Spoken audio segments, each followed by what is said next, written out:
music.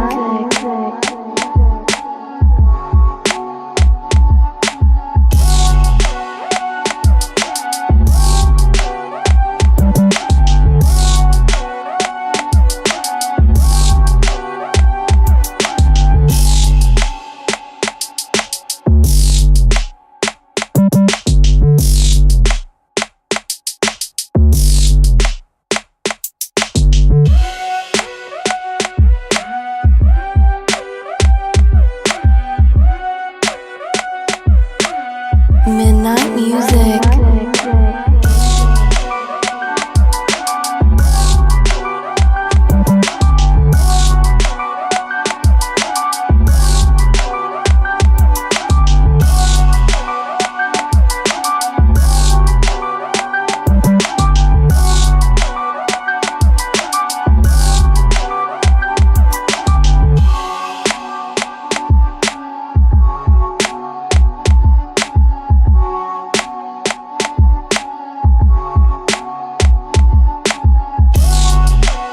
Midnight music.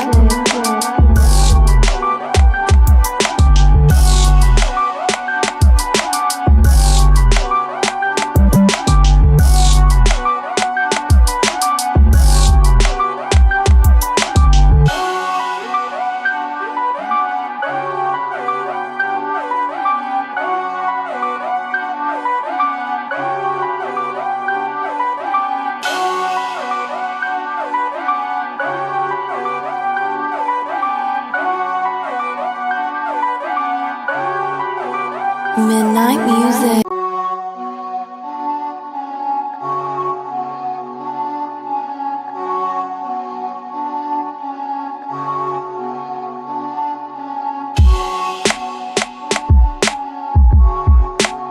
Midnight music.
music.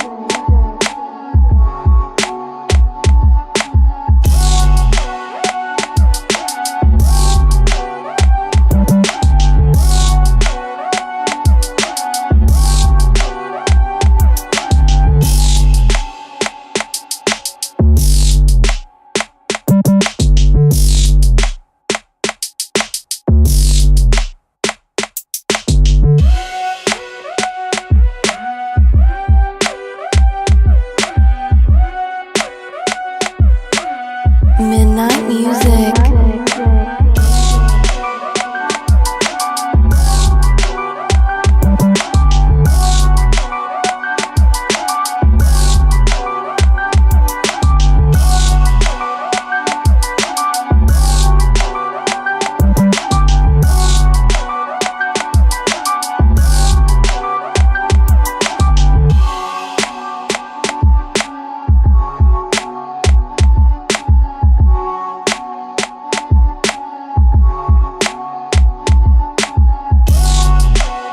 Midnight music.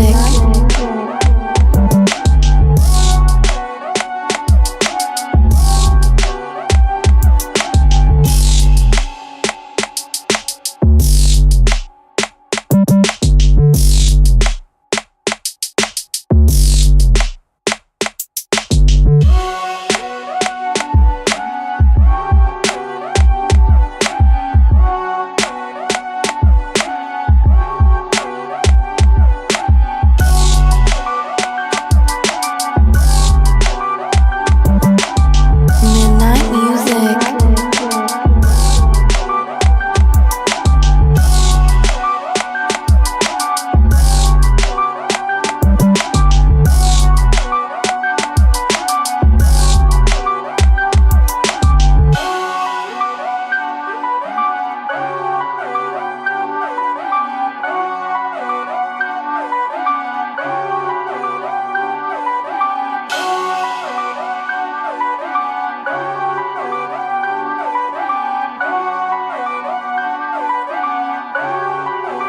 Midnight music.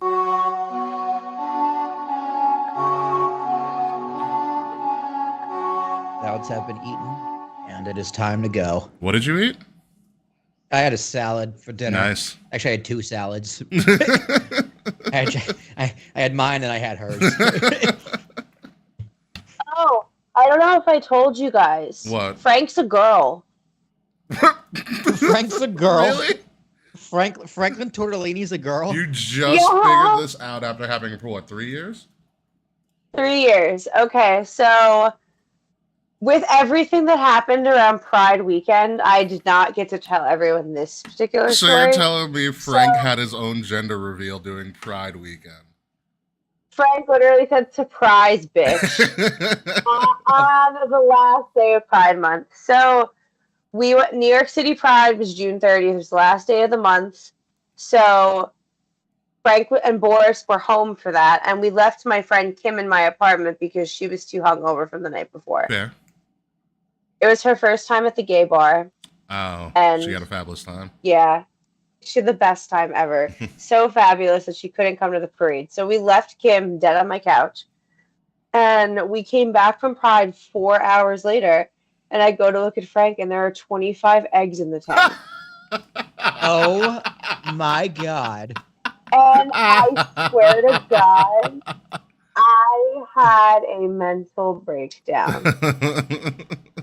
Because, okay, so bearded dragons, turns out they can lay eggs without mating. They're just not fertilized eggs, so Asexual? they're just empty eggs. They're like chickens.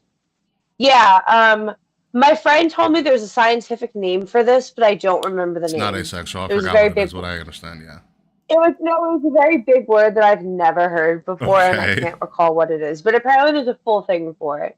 So we called the pet store that I had got Frank from a couple years ago. Like, they're like reptile experts over there. So we called them, and like Liv had to go there anyway because Frank needed food and like Boris needed something, and they were like, apparently it is normal for bearded dragons for someone to think they're a male and them actually be female, or vice versa. Really? because when they're babies, you can't tell their sex. Oh, the reproductive organ isn't like developed? Yeah.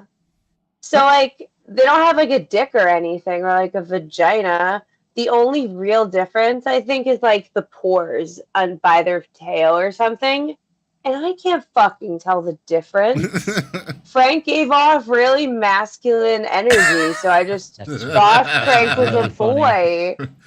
So Frank, lo and Frank really put behold, the beard in bearded track.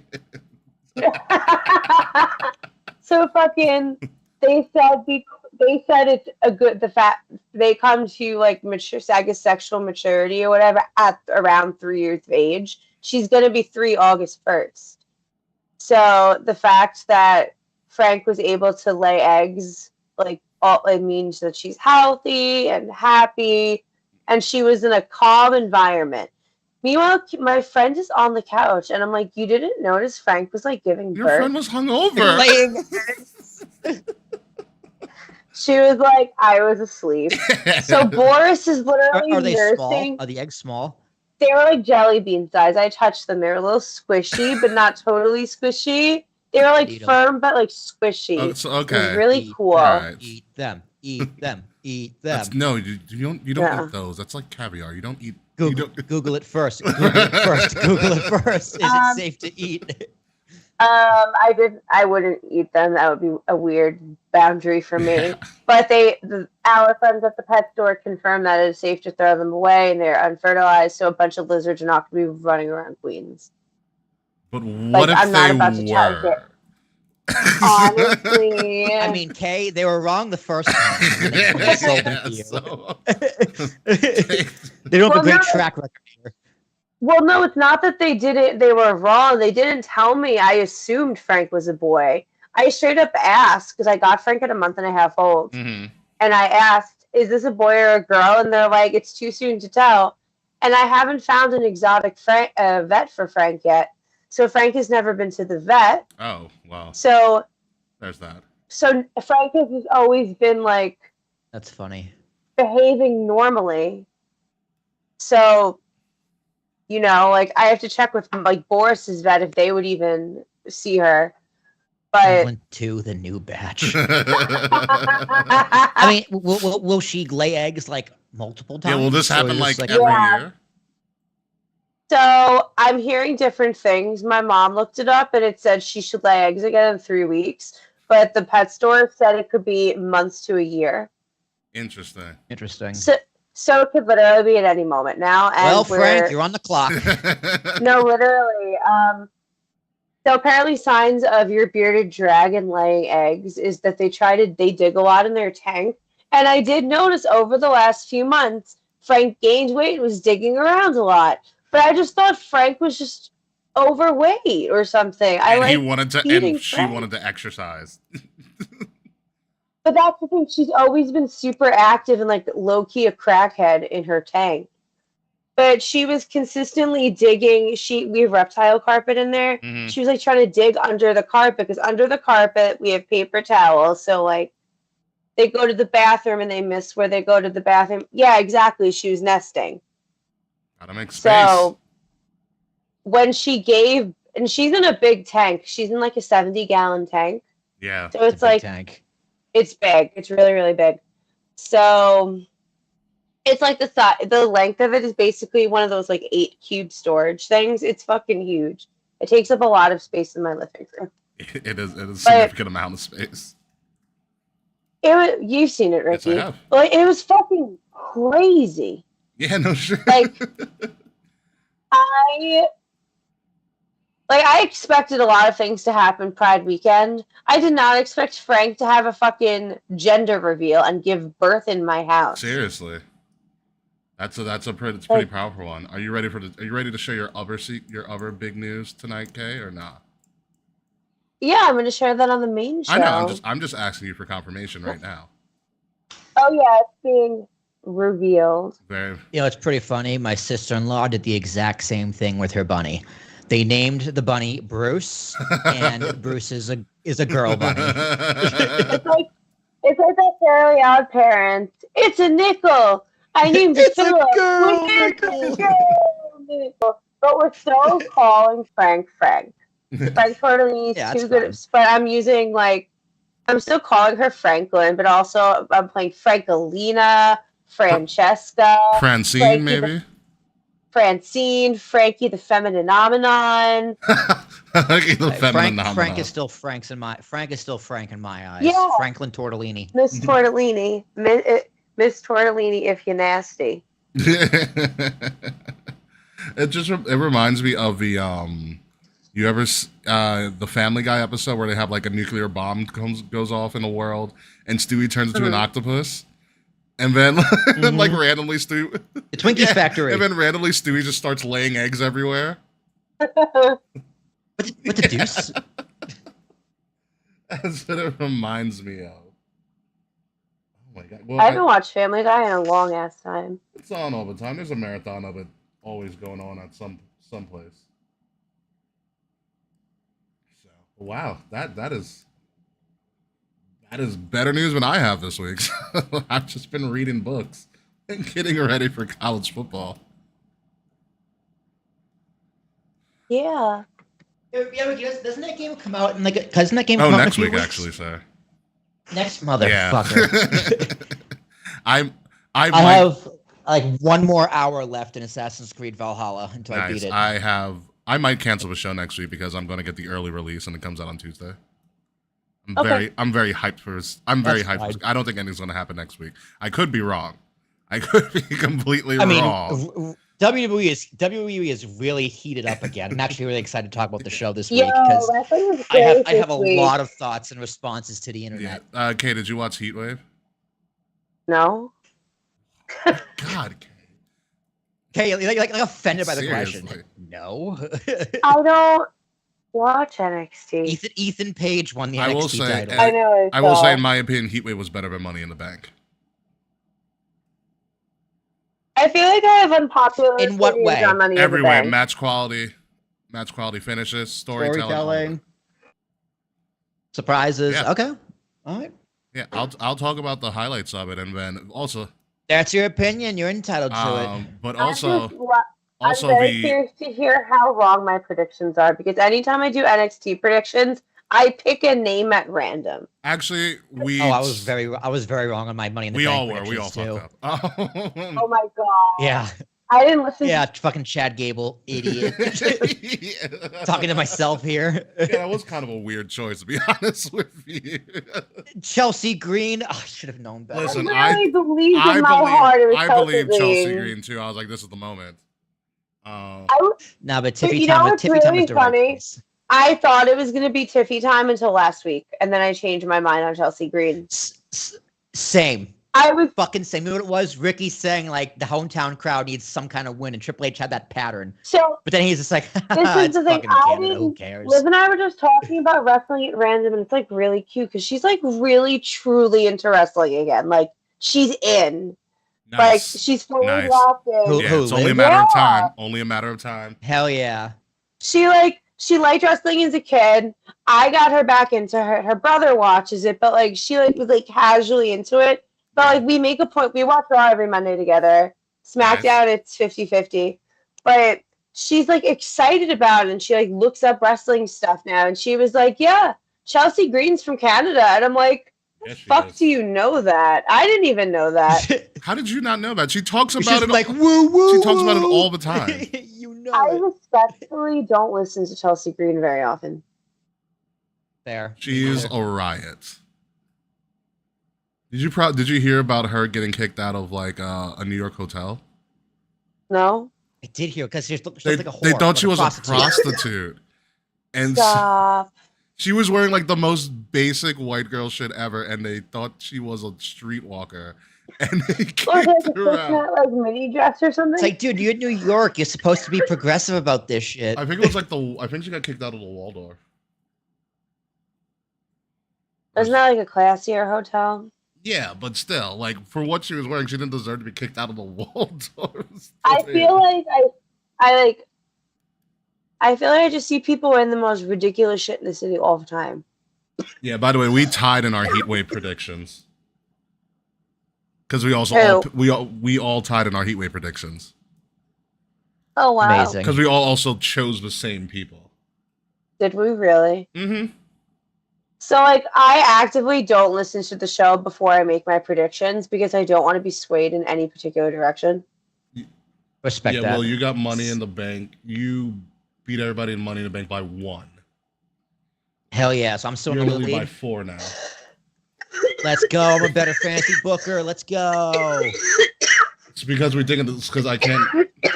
Since a lot of times we pick similarly, we kind of just Yeah, it's like the one thing we're different. yeah, pretty much. Kay, you are in third by I know. A lot. 15. Yeah. Ugh. I know we didn't count was it Forbidden Door we didn't count because Kay didn't get their Yeah, I predictions forgot to ask. So that we I wonder how we did like the unofficial numbers, how we did there, because I was guessing pretty much What's random. funny? Sometimes I guess different from you, Ricky, just to be different That's from you. I still don't have the card for that. I still don't know the card for that show, and it's already happened. Okay, so I'll tell you right now. Let me see. 1, 2, 3, 4. We picked the same for most of this. 5. I would have beat you out by 1 person. Oh wow. Nice. I would have Okay. beat you out by 1. So it would have been 3. You would still would have had a 3-person lead after. We would have been right back where we. Yeah, it would have been a wash. We would have been right back where we Exactly, yeah. started. Yeah, because we actually picked the same except for the ladder match, the TNT ladder match, which you picked Mark Briscoe. Why I don't know. And He's the first one I saw. And Who won? Who ended up winning? Jack Perry. Gives a shit. Interesting. Remember he was a pillar. Yeah, and then they kicked him out. Yeah. So yeah, no, you don't. The card we chose was not the final card for Forbidden Door. Okay, so the card was Ospreay versus Swerve for the world title, which is a great match, by the way. Yeah. Naito versus Moxley, which Naito won, thank fucking God. Tony Storm versus Mina Shirakawa, Tony won.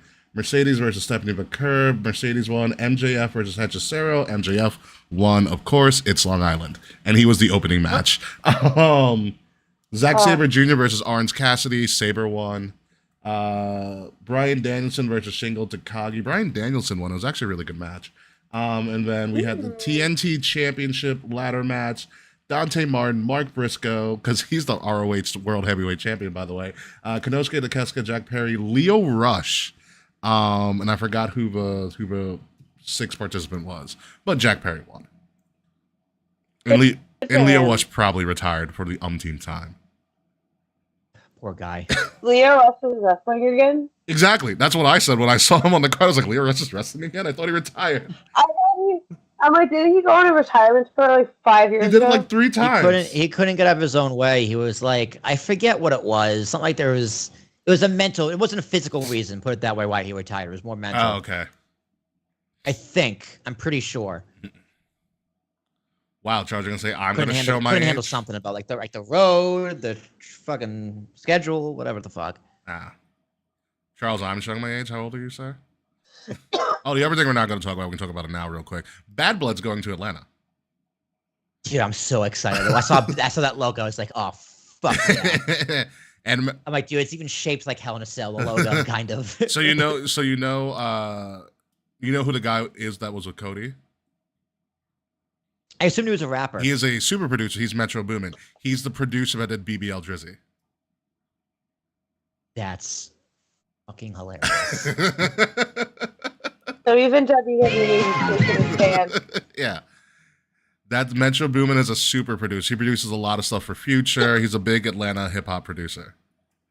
But that's the guy that did BBL Drizzy. Amazing. So that's him and Cody. Charles is going to there. I might join him. I don't know yet. So shout out to Charles, by the way. He's in the chat here somewhere. Hi, Charles. And his promotion Debated it actually. for a minute. So Charles got a promotion at UPS. Oh, good for you, Charles. Congratulations. And so he's rewarding himself by going to Bad Blood. Fuck yeah. Did I tell you guys about my pay bump? No. I got your boy got a raise, a good one too, pretty good one. So I forgot to fucking say this. If y'all want to do Fanatics Fanatics. Fest, yeah. Yeah, I'll do tickets on me if y'all don't want to go. I'll do tickets on me. I mean, if you're offering, I'll go. Because that makes it easier for me to buy fucking autographs and photographs. Because the pricing just came up. I can get a Michael Vick picture for like They're $70. 50 Wait, the prices bucks are out? to go. Yeah, it's $50 for $50 is to for a go day on pass. like a Saturday. Yeah. Or we could do like a Sunday or Sunday if Saturday's gonna be too busy. WWE has a panel on Sunday too as well. Yeah, so I say let's pick a day and let's fucking go. Yeah. Because what are the dates? August 10th or something? 16th to the It's 18th. it's the 16th to weekend the before my 18th. birthday. Yeah.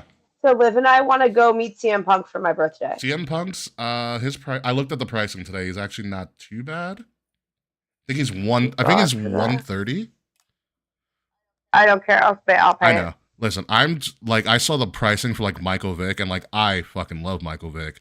You know, like I'd get a How much picture was with Michael him. Vick? Yeah, Michael Vick's like How much was he? $70 for a photo. Photo, Yeah. meet and greet photo. Yeah, the guy who played Rudy is also going to be there too. Rudy Redding, not the guy that Rudy's much is based Paul off of Heyman? is going to be there, and he's $30. What would I say to Mike Vick? Nothing's. Okay, for Punk, Get one with Daryl. The Get a picture picture of is Daryl Strawberry. right, the picture I for would get a Punk pic with Daryl Strawberry. I'd be like, is dude, I loved The 129. Simpsons. That one episode he was in The Simpsons. Fucking nailed it. Isn't when he's like crying in the outfield or something? Yeah. Yeah, he's getting taunted. And they're like, by, "Don't worry, wow, they're baseball players. They can." It's here. From what I know, Dory Jeter is not doing a meet and greet. He's doing a panel. Also, all three Mannings will be there. Archie Manning, Eli, and Peyton are doing a panel, I think, together. That's gonna be that'll be Here. fun, dude. I'll go to watch the panels. Like I don't want to wait in line. Meet and greets, I'm just like whatever. Well, they have Jabbits. 'Cause They have again, a lot again- of rooms, so I'm interested to see what the layout's gonna be. Yeah, I say we do it. I mean, Kay, if you want to let Liv buy your ticket, I totally understand. But Ricky, I'll pay for your I ticket. appreciate that. I'm definitely down. We just got to pick a date. I still want the four. If you guys go Saturday, I want the four of us to go together. Okay. Okay. Yeah, so we'll pick a day. But if you definitely want to go to the CM Punk one, I'm thinking fucking go to I CM am, Punk one. I am definitely going to CM Punk. I wish I Yeah. could. Without I a wish I doubt. could video record you meeting CM Punk. Yeah, me too. It's like, no, I'm not paying to meet Phil. I just want to record the reaction of my friend meeting Phil. I feel like everyone wants that footage. Yes. Yes.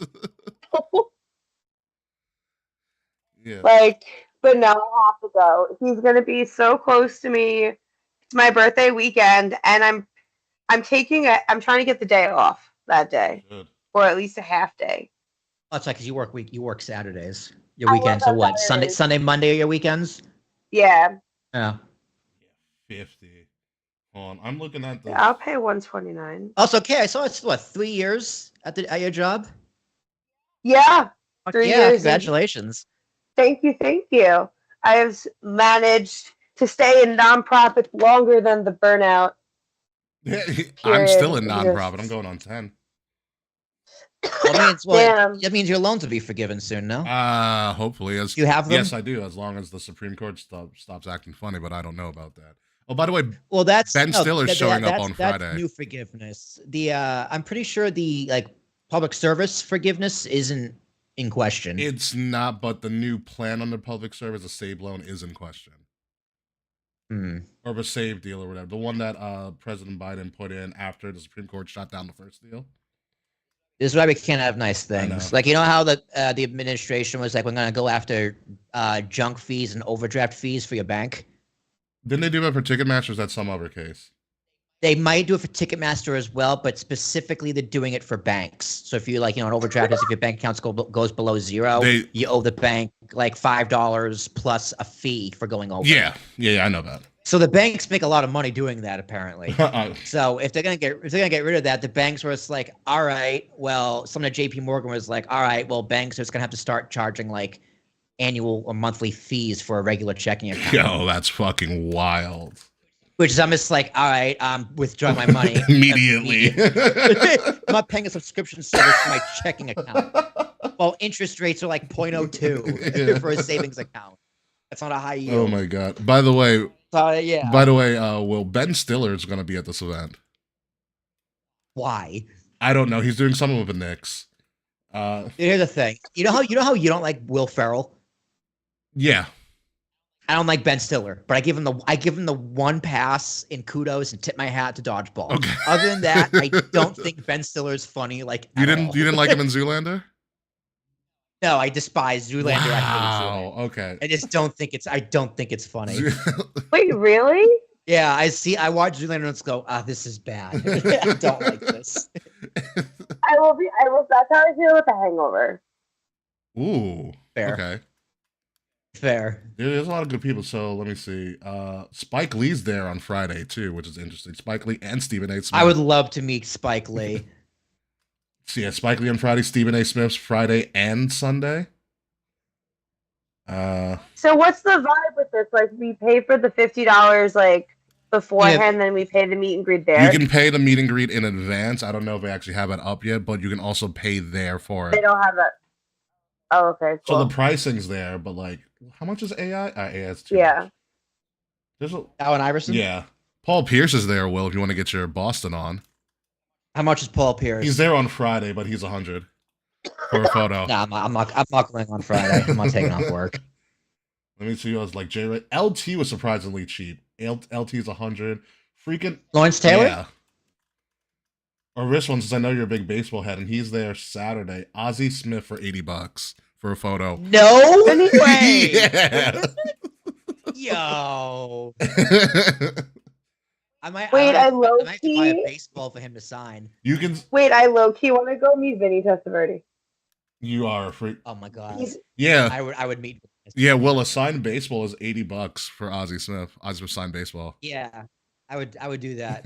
I would 100% do that. I'd give it to my dad. Big here. Put it in the case. Testaverde's photo op is $69. That's not bad. Of course it is. Pettit's Perfect. Pettit's there Sunday. Well.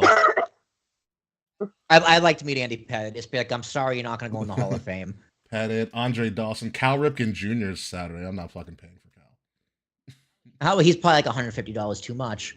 He's $195 for a See, $150 too much.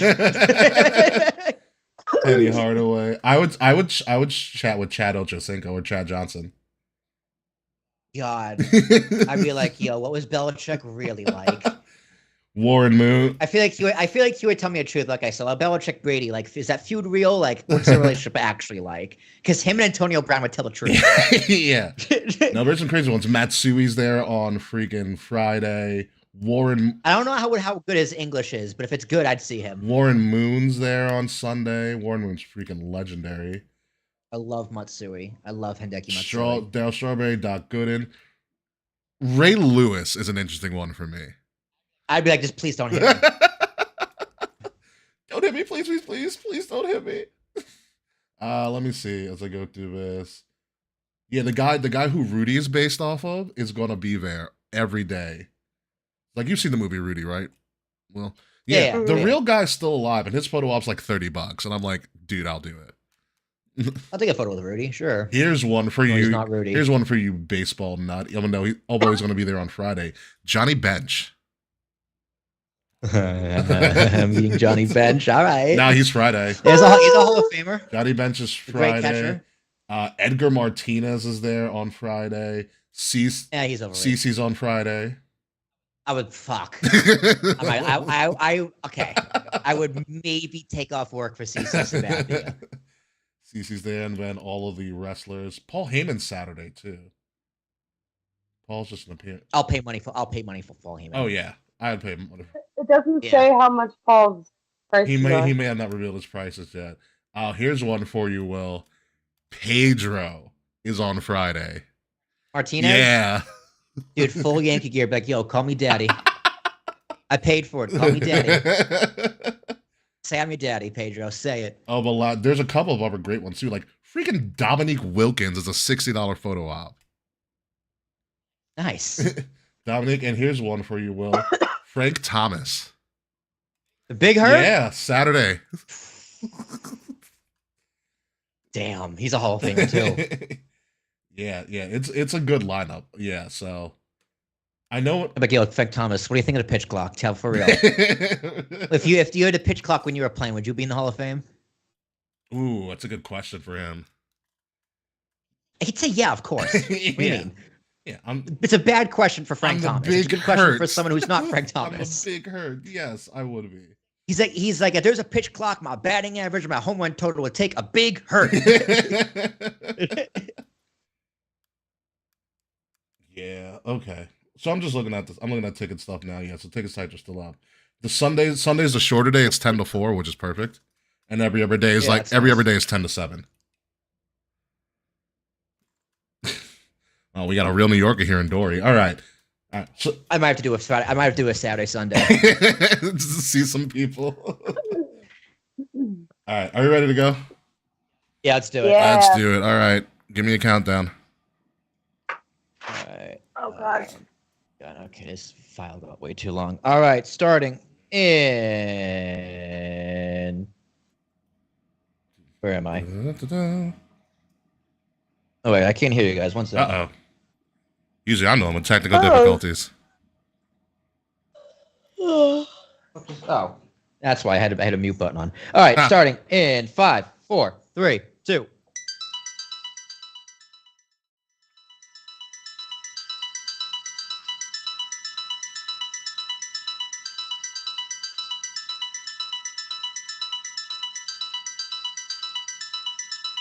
Midnight.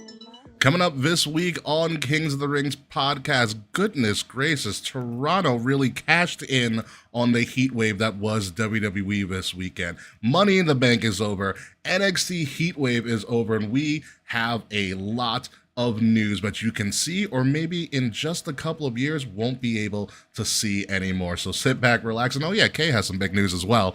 It is Kings of the Rings podcast episode number 383. The time is all legal, exclusively here on Wrestle Addict Radio, and it starts right now.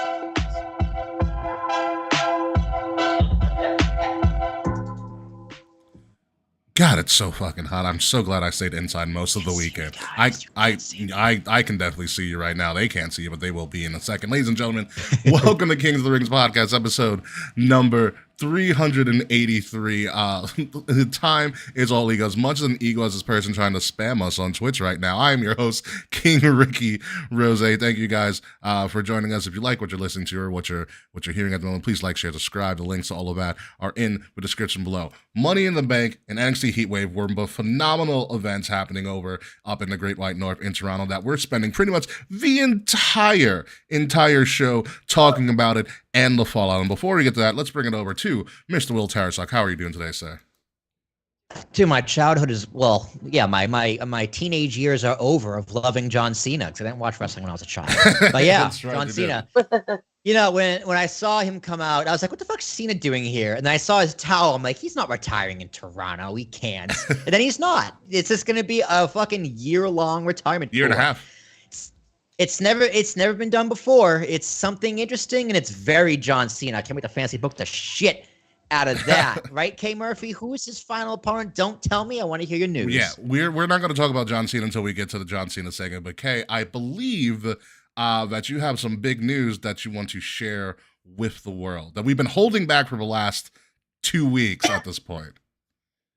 Alrighty. So also, welcome back, by the way. Thank you. I have not been here in a minute. I wanted to let you all know that I officially will not be coming to Las Vegas for WrestleMania. Oh, wait, hold on. That was not the news we agreed on. Yeah, what? Because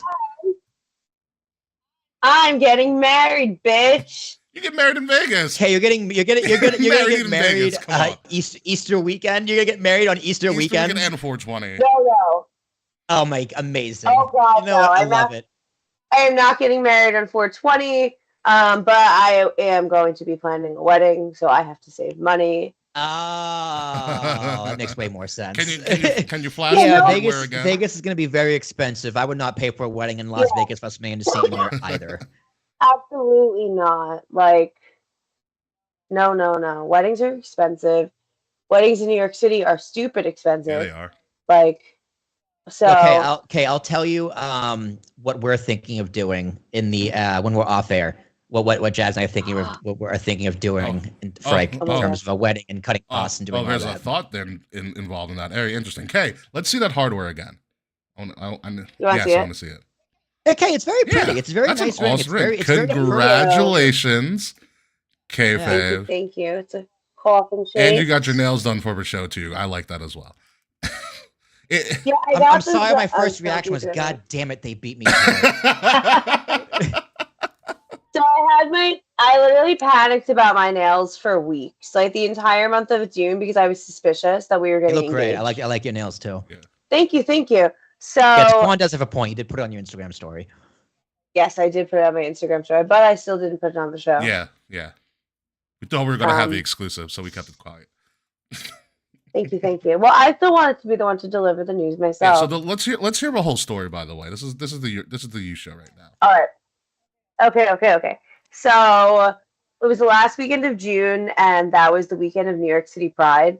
So the day before the 29th, Astoria Park had a Pride picnic going on all day. So there was performers, there was live drag, people were singing. So people brought blankets and tables and just kind of sat and chilled. So we went with a bunch of our friends and we got sandwiches, we were all set up to go. So we had Boris with us. So about an hour before it happened, I went in Liv's bag and I found the ring by accident. So Liv, keep it in your pocket. Seriously? You always keep it in your pocket. No, because you can also see the ring box through the shorts that she was wearing, which no, so again, you do I thought. Yeah. So I misunderstood. All right, Liv, you get some slack. So she had tried to hide the ring in the bag, the ring box in the bag, and then I guess her pocketbook got jostled. So it ended up being the tippy top of the bag. Damn. So I misunderstood. I was looking for treats for Boris, and I went into her bag instead of the tote bag. And I just saw it, and everyone watched me see it because all of my friends knew. Everyone knew that it was happening, but me, except I was suspicious the whole time anyway. Which is why I went literally the day before I went and got my nails done. I don't get my nails done, but I went because I wasn't going to show up unprepared. So I found the ring. Everyone watches, that sees me find the ring, and I just close the bag and I don't say anything. I just go sit down, and I'm I'm going to wait. Just sit stone-faced while watching a concert. That's quite literally. I literally just close the bag, I sit down, and I'm going to watch this nice drag performance. And hit my fave until it's time. So about an hour later, Liv comes up to me, and she's like, "Do you want to take Boris on a walk with me? He's getting antsy." And my friend Danielle was like, "I'll come with you. I want to get ice cream," because there's an ice cream truck by the water. Oh, this is planned out really well, actually, besides the fact that you found the ring. So I was like, and I'm like, "Yeah, of course." And then I'm sitting, Liv is standing, and I see a rectangle-sized box in the pocket of her shorts. And I'm like, "Okay, it's happening right now." So I knew. So we're walking towards the water, and the water in Astoria Park by the bridge and stuff is where we had our first kiss. So we're over there, and Danielle was like, "Let me." So we had Boris, and she's like, "Let me take family pride photos of you guys." So she took a bunch of the two of us and Boris, and then she's like, "Give me Boris. I want to get pictures of the two of you." So Nice. Liv tries to put me on the left side, and I like being on my right side in pictures. So I'm like, "I'm gonna go here," and she's like, "No. If you have to be on this side." I'm like, "Yeah." So meanwhile, I'm next to the ring. I feel it. And to be annoying, I needed to be annoying in the moment. And I'm like, "Why do you keep going into your pocket?" My God. And then, damn it, Kay. I knew. I needed to make a joke because I think I probably would have combusted in the moment. And then she got down on one knee, and my friends were in the grass watching, and I said yes. And Chaperone started playing. It's very gay, very perfect. Amazing. I love that story. I love how your friends were hiding in the bushes they couldn't be seen, because that would have been Will and I. Does she see? Oh yeah. No, you know how on Raw, JD, McDonough, and Balor stuck their head out. That would have been So in Astoria Park, there's the grass and the park. Yeah. and then there's like a bike lane, like walking trail, like a walking path, and then there's like the water. So my friends are like posted up on the grass, except for my one friend has to be back by our stuff because we brought like a folding table with like snacks and like stuff. The setup. Like my friend brought no, like my one friend brought a bunch of desserts to celebrate the engagement because like everyone knew. And because I was suspicious, I last minute the week before Pride, I bought an all white outfit for Pride. So when we went to New York City Pride the next day, we both wore white. Beautiful. And it was really fun. Absolutely amazing. It was so great. Like my parents like were on the phone like waiting basically for it to happen. So everyone's very excited. We're so excited. That's Yeah, awesome. that is awesome. I can't Yeah, wait. it's gonna I'm so stoked. it's gonna be so It's much gonna be fun. Now I just gotta fucking plan this thing. Yeah, take your time with it. There's no rush. Yeah, we're hoping for next year, but like I'm not confident. Just But we will see. give Will and I the rights to podcast through the wedding reception. Oh my god. Just do a live I don't even know Going where live, live baby. stream through the Going wedding live. reception. Yeah. I'll bring my backdrop. You know I will. I would say you could take brief videos. I wouldn't do a full show. We'll bring in interviews of everybody in the bridal party. You imagine? Well, Jazz, hold a light. Oh my god. You guys could be like my content creators for the wedding. We could, to be honest. Because apparently people do that. What, create Apparently like people hire content creators for their weddings specifically to hold on to the bride's phone and like film TikToks and shit. Oh, That's that's funny. pretty interesting. Well, you got to come up with a nifty hashtag, and then we'll work from there. Yeah. That's the thing. I don't want to do a wedding hashtag. I feel like it's played out. Fair. Like We live for K. you only live K. I like You Only Live K. That's just me. Also, everybody in the chat wants a KOTR watch along of your wedding. oh my god. For us to be like making pretzels. Yeah. Like, yes! Taquano They can't! will be talking shit the whole time, and we won't be able to show any of his responses. Taquano's be like, down in front! Down in Right. front! Oh my god, Taquan will like virtually object, and we'll just have to like block him from the stream. Slack will be blocked from the wedding. Fucking Slack. Now we're also That's the hashtag. Fuck you. Fucky. Everyone thinks it's a jaded X. No, it's just a dude from Canada listening. Francis confirmed wedding pretzels. Charles wants exclusive merch for the weddings. Stop. I am probably gonna do a lot of like the designing. Like I'm starting to work on for like my like wedding party and stuff. Like I worked on some like design stuff. I would love to do my own invitations if possible. Like, Wait, quick sideberg. Kay, did you listen to our episode with Slack? no, I didn't. You should, because his takes about AEW were Well, so you correct. You saw the clip I used about when he talked about Moxley, right? No, Oh, he pretty much said. I've been busy. Long story short, one, it's on all of our socials. Number two, he pretty much says that John Moxley tries too hard to make everybody forget that he was ever Dean Ambrose. You know what? That's 100% correct. Wow. yeah, and that's just the beginning, Kay. Like he just went on and on and on and on, and every single time I was more shocked how correct we he had was. Slack I and will Mr. listen Wild. tomorrow. We had Slack and Mr. Wild P on. All right, I'll have to catch up on KOTR Yeah, tomorrow. We'll talk about. It's so aggressive. We'll talk about the It's so potential aggressive. of upgrading Slack to our AEW correspondent, because honestly, we kind of need. I one. want him on every single AEW review show because his hot takes are just exactly what I need on a Tuesday Yeah. night. Honestly, I'm not mad about it. Yeah, so it'll be up for discussion. We'll figure it out. Anywho, let's talk about If we remember. That's also true. It could be another 18 months if we fucking forget. Anyway, folks, let's get into some big news of the week going on in the world of pro wrestling, specifically WWE. And breaking news from this morning, we all woke up to the fact that Joe Tessitore, a famed boxing and college football announcer for ESPN, has also officially been hired for WWE. He is going to be part of the three-man booth. He's going to be a part of a new three-man booth for SmackDown. So it's going to be Joe Tessitore, Wade Barrett, and Corey Graves on SmackDown. He has a lot of experience. He's a big WWE fan. He grew up in upstate New York. One more for the good guys, obviously, watching Bad Backlund. He goes to a bunch of WWE events. He's also, for the past 3 years, on ESPN, been leading the coverage for WrestleMania. So this seems like a no-brainer hire for WWE. But Will Tarasuk, do you know anything about Mr. Joe Tessitore? I don't know anything about this guy, but this hasn't worked well for WWE in the past. Fair. Using professional sports broadcasters and making them WWE commentators. Like Pat McAfee was never a broadcaster, right? He's just a character. Yeah. Right. So, but you think of what Jimmy Smith, was that his name? Jimmy Smith did fine. I thought Jimmy Smith got cut really early. Yeah, he didn't do bad, but he was forgettable.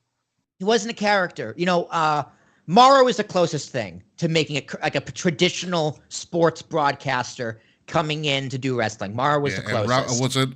And Mike Adamle, you know, had health problems. We didn't know until years later, so he gets a pass. It was the other guy, Vic something, that started the last, like... Vic Joseph? No. Not Vic Joseph. He's a baseball announcer that they tried. Yeah. I felt bad for him because he tried, but he just couldn't get it. Because the key to being a WWE commentator is you still need a character. Yeah. Which is weird. Like you get over by having a character. JR is this dude from the South. Jerry the King was a pervert. And then, Corey Graves has moments. JBL's a douche. Adnan Verk. Adnan, yeah. He was not good. Even Beth Phoenix. Beth Phoenix was really good on NXT. I like Beth Phoenix a lot on NXT. Taz, Mike Adamle, he's the analyst, right? So like Tony Schiavone is just a goofball. Like everyone has that. Excalibur, he's really good at promo work. And he wears a mask. He wears a mask. So can this guy do that? I think it helps that he's a fan, so he knows what to do, and he's on there with who? Corey Graves and Wade Barrett. Not bad. Percy Watson was pretty good too as well. I remember Percy when I was early NXT Black and Gold days. Percy. Yes, he was. Yeah. Percy Watson was pretty good. Yeah. What I know of Joe Tessitore, because I listened to him a lot during college football season, because he's a big college football announcer. He's part of like ESPN's like 70 teams for college football. I've always loved the way he calls game. He's got a great voice for to be a lead commentator, and he does have a little bit of a moxie and a swag to him when he talks about and he goes into descriptions about different players and where they're from and their history and stuff. So I'm interested that this is happening now. They said it's going to happen later on the summer. ESPN and WWE both released articles about this happening. So he's going to still remain as a part of ESPN, but he's also going to do this as well. So he's just adding to his repertoire, which, hey, good for him. Man's making money. Yeah, he's going to be every Friday night on SmackDown. No pay-per-views, no big, that's fine. That doesn't bother me. Because Michael Cole and Corey Graves do a great job by themselves. Yeah, and I think I like the idea of having two guys from the two different brands coming together for pay-per-views and working Yeah, I do too. So we'll see how this works out for him. Like I said, I'm excited that they haven't released a date yet for when he's going to finally be a part of it. It's interesting because now they're at the end of the Fox deal too as well. So it's interesting timing. That ends in October. Yes. Yeah. Yeah. It ends in October when they move to USA. So again, interesting timing. Do we have a date on that or not yet? I don't remember. Probably end of October. Yeah, end of October. Raw and SmackDown are going to be. It would make sense that those things end on. Yeah, Raw and SmackDown are going to be on the same TV show on the same channel for a couple of months before Raw goes to Netflix. I believe they got an extension with USA Network. Yeah, they got an extension. They did. So, like I said, it's going to be interesting times for the latter half of the year. So let's move on to some things that happen on Raw. In particular, Mommy's back. in the greatest fashion ever. Ooh, trouble. This is clearly Eddie and China all over again in a new form. It's so good. It's amazing. I watched it. It's like I saw it on Twitter because like it was like, oh, it's 12:30 at night. Let me check what happened on Raw. And this is what popped up in the Bleacher feed. I watched it. I was like, oh shit. Jazz is like, what the fuck are you doing? I'm like, Tommy's back. So yes, correct, Charles. Someone call Steve Wilkos because we do need security for this. Yeah, dude. Like this was fucking awesome, dude. It was so good. What's get lost in this whole thing is that Dom actually beat his father in a match, and no one fucking cared. No one cared at all. No one cared. Yeah, finally. But I love the moment. Liv straddles him in the middle of the ring, drags him down to the floor. Like I was like, they're about to. Yeah, it was. Hot. It was. I'm not gonna lie.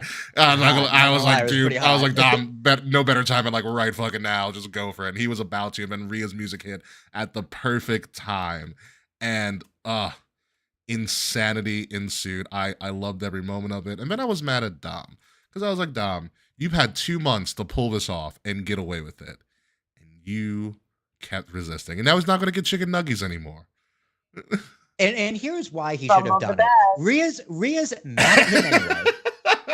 So if she's already mad, why not just piss her off?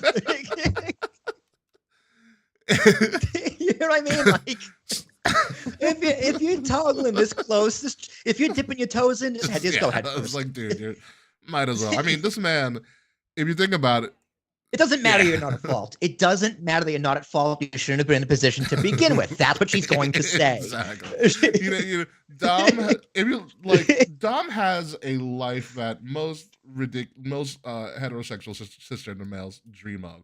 He's got a wife, a girlfriend, and a side chick. God damn, it's so accurate. I should cut that for a soundbite. Ooh, trouble. Yeah, he gets nuggets and tendies. He got a girl to pay for his PlayStation 5 for him and his friends. Wow. Like what a run. What a run. And a crappy mustache to boot, and somehow it still works for him.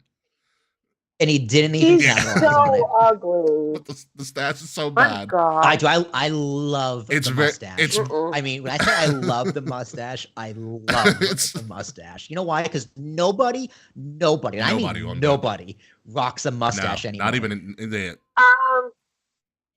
Joe Jonas. Unless they've been doing it for like 40 years. Like my dad rocks a mustache. He's doing it for like 40 years. It's part of who he is now. Yeah, part of who he is. You see, no one knew rock a mustache. Yeah, and then just mommy's back. They don't know if she hasn't said she's cleared yet. So what happened off air because they cut because obviously time and whatnot. And Zordon's calling me.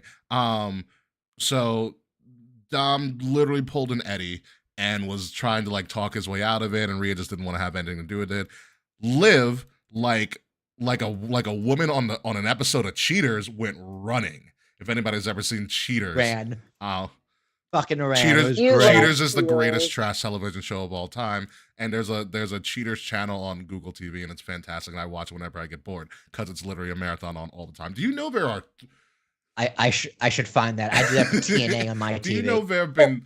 It's not as good. 3 hosts of Cheaters now, because I remember the first 2. The third one's this random black guy. I was like, this is amazing. I was like, I'm learning so much. Anywho, so there was footage on Liv Morgan as she was cowering behind. Liv took off like she was the father. That's also very true. That's also very true. So Liv was watching behind the curtain, making sure she wasn't getting followed, and then WWE cameras caught her as she turned around as the coast was clear, and she started snickering, gave a great little devilish grin as she walked through. So the scenes be potentially part of the plan. So we're gonna figure out where this is gonna go. But mommy's back. I'm assuming she's gonna be cleared. This is leading to SummerSlam. Liv and Rhea has to. Yeah. Yes. Mm-hmm. I'm shocked she's back. I'm kind of shocked too because I was for 3 months. She just got married like a week ago. And she just got married too. Yeah. That yeah. too. Yeah. Rookie, remember she got hurt? We Googled it. It was like 6 to 8 Yeah, months. well, they never disclosed what her injury. And they disclosed But specifically what it was. Yeah, from true. what I saw, from what we saw, like when we were there, and from the replays, I was like broken collarbone. No way she's back at any time this year. Because collarbones suck. Yeah. So, Yeah. but I guess it wasn't as bad as it seemed. So, hey, power to her. They So I probably remember when she first got injured, people were like, they let Seth Rollins keep the belt during an injury. Why don't they let it do it to Rhea and Ricky? Both you and I wrote that off as that's nonsense. But now it's been 3 months. She could have stayed. They could have stretched it out and let her hang Yeah. on to They it. probably They really could have. stretched it so she could like get married and like not have to like deal with it. I mean, it is a good excuse to like go away. Yeah, It also did wonders for Correct. Liv's career. yeah. Yeah, it did. Because this would have been a story if Rhea wasn't hurt. They just kind of reversed it. Yeah. Instead of Liv winning the title at like SummerSlam, Liv won a title. Yeah, I think it immediately. actually helps the story in general because like it would.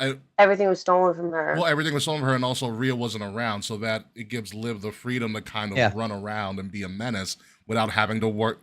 And Yeah, develop without her having to worry character. about Rhea Yeah. always looking over her shoulder. So it kind of works out in everybody's advantage. Yeah, Yeah. great So point. this, I suspect she might wrestle soon because I noticed her extensions are out. I think that might have At been least for that's what it looks like in that picture. Yeah, I feel like you and Rhea have like the same hair design almost. I can never tell when a woman's wearing extensions. I can never tell. Well, she has hair. Her natural hair is a little bit longer than mine. I'm almost at shoulder length now. And then she, right before, around Mania, she put extensions in because her hair was mad long all of a sudden. Yeah. Usually from what I've gathered from watching WWE and just pro wrestling in general, most women have extensions in their hair when they're wrestling. Most. Yeah, no, for sure. Yes. Yeah. Most if not all, but most, I would say comfortably. We're gonna speak of because Raw was about the women this week, and also Daddy DeVille. We have Mommy and we have Daddy back as well. Daddy DeVille returned finally. Yeah, this was skipped on Hulu. Yeah, Raw. Daddy DeVille returned, took out Damage Control. Daddy DeVille has completed her recruitment of Sonya and Zoe Stark, who I don't know how Zoe Stark's still walking after taking a Michinoku driver off of a freaking ladder. Yeah. That hurt. She got murdered. Yeah. So this is a brand new faction. It's kind of like a female Shield. That's kind of how they're standing. It's just like hot. It's just like hot lesbian. God, it is kind of like it is kind of. They should have called them the We hot had lesbians. hot lesbians Well, before. I don't know if Zoe Stark's a lesbian. I don't want to assume. If they No, call them Zoe's HLA. Zoe's in a I'm- heterosexual relationship, I believe. Yeah, I'm pretty sure Oh. Zoe's heterosexual, but So she two could pass as lesbians lesbian. and Zoe Stark. Yeah. I'm excited for this because before Sonya had the stalker. I think she had the stalker, right? Like stalker and all Yeah. the legalists and all that stuff. Yeah. Sonya was doing a really good work, especially on the mic. We used to call her like the female Kylo Ren. Yes. Yeah, and she was a She was a general manager. GM. And going and being really weird to Naomi for some reason. that was a weird storyline that they kind of just dropped after a while. Yeah, it was very weird. It's like, I'm just gonna bully no Naomi reason. and like kind of make it about race, but not really make it about race. Definitely a Vince call. Yeah, but I'm glad to see Sonya back. She got physical, so it looks like she's going to get in the ring. Wow, Taquan. He said Sierra Tango Uniform Delta. Great job. Great job. I'm dead. I'm fucking dead. Great job, Taquan. That's a winner right Taquan, there. that's a line of the year. That's a winner right there. So this. They're the studs. This is very interesting, especially since I know Shayna Baszler's about to do another Bloodsport run along with the Creed brothers as well. That's happening in Brooklyn. If you want to see Josh Alexander's Bloodsport, will. Ooh. Is Bloodsport wrestling? Like what is It's Bloodsport? very extreme form of wrestling, very deathmatchy. It's like modern day XCW. No, not that bad. Put it this way, Shayna did it during WrestleMania week. She went up against I think Masha Slamovich, and she pretty much like stomped this woman's head in. Nice. Yeah. So they're doing that again in Brooklyn. So it's going to be very, very interesting. It's a little bit When is it? July 28th or something like that. I got to double check. Dom did it WrestleMania weekend as well. He did Bloodsport as well. So we have a new faction. We don't know what they're called yet, but it's the Daddy DeVille. So we have Mommy returned and Daddy returned as well, all in the same show. So let's go into the show that everybody was waiting for this week. Money in the Bank, or this past weekend. Money in the Bank, emanating from Toronto. They tried to white out. They failed miserably. But they failed they badly. Failed very badly. miserably. I was like, wow, they just didn't do it. That's what happens when you announce it like less than 24 hours before the event. You're like, wow, you know what would have helped if WWE actually sold white T-shirts on their shop. I have no wrestling T-shirts that are white. Most of them are black. I do. Apparently, Winnipeg does the whiteout. Penn State also does a whiteout as well. That's where they're trying to emulate that, but they didn't. But first off, overall thoughts on Money in the Bank. Kayfabe. I liked it. I feel like this is like going to be an unpopular opinion. I don't think I loved it as much as everyone else did. Mm-hmm. And I like, I don't know. I think Drew kind of ruined it for me, if I'm being honest. It's very interesting. I literally hated it. I like that like Punk and shit came out, but like I didn't like him winning. But whatever. But the John Cena stuff made it kind of like it was like redeeming for me. We're gonna go back and forth with the John Cena stuff in a moment. Yeah. I'm not well. Yeah, we're gonna get to the person you cannot see. Will Tereshak, what were your thoughts on Money in the Bank? You were telling me off air that you really enjoyed that Money in the Bank. I did. I thought it was great. I liked it top to bottom. I mean, Solo Sikoa pinned Cody Rhodes. Like the fuck? What? I was genuinely shocked because, like, you know, when it's the main event of Cody and the Soul and against the Bloodline, you're like, oh, Roman's coming back. Of course, Roman's coming back. I didn't suspect that at all. No. There was this like, no, we're gonna make Solo the most hated guy in wrestling. As you should. Just don't mind us. We're gonna just legitimize Solo real quick and be like, okay, you kind of have to acknowledge him. Like you have to. You kind of do. He's a champion. Yeah. So, like in the world of kayfabe, I thought it was incredible. I loved that Solo pinned Cody because I didn't see it coming, and I seeing Winnipeg just go Toronto, silent when Toronto goes silent when like France was popping and happy and like Scotland was popping and crazy and Puerto Rico was popping and crazy. Canada, you're going home sad and annoyed and you're gonna cry. And I was just like, I was so happy it was Canada. So I thought the ending was great. I for one liked Drew cashing in.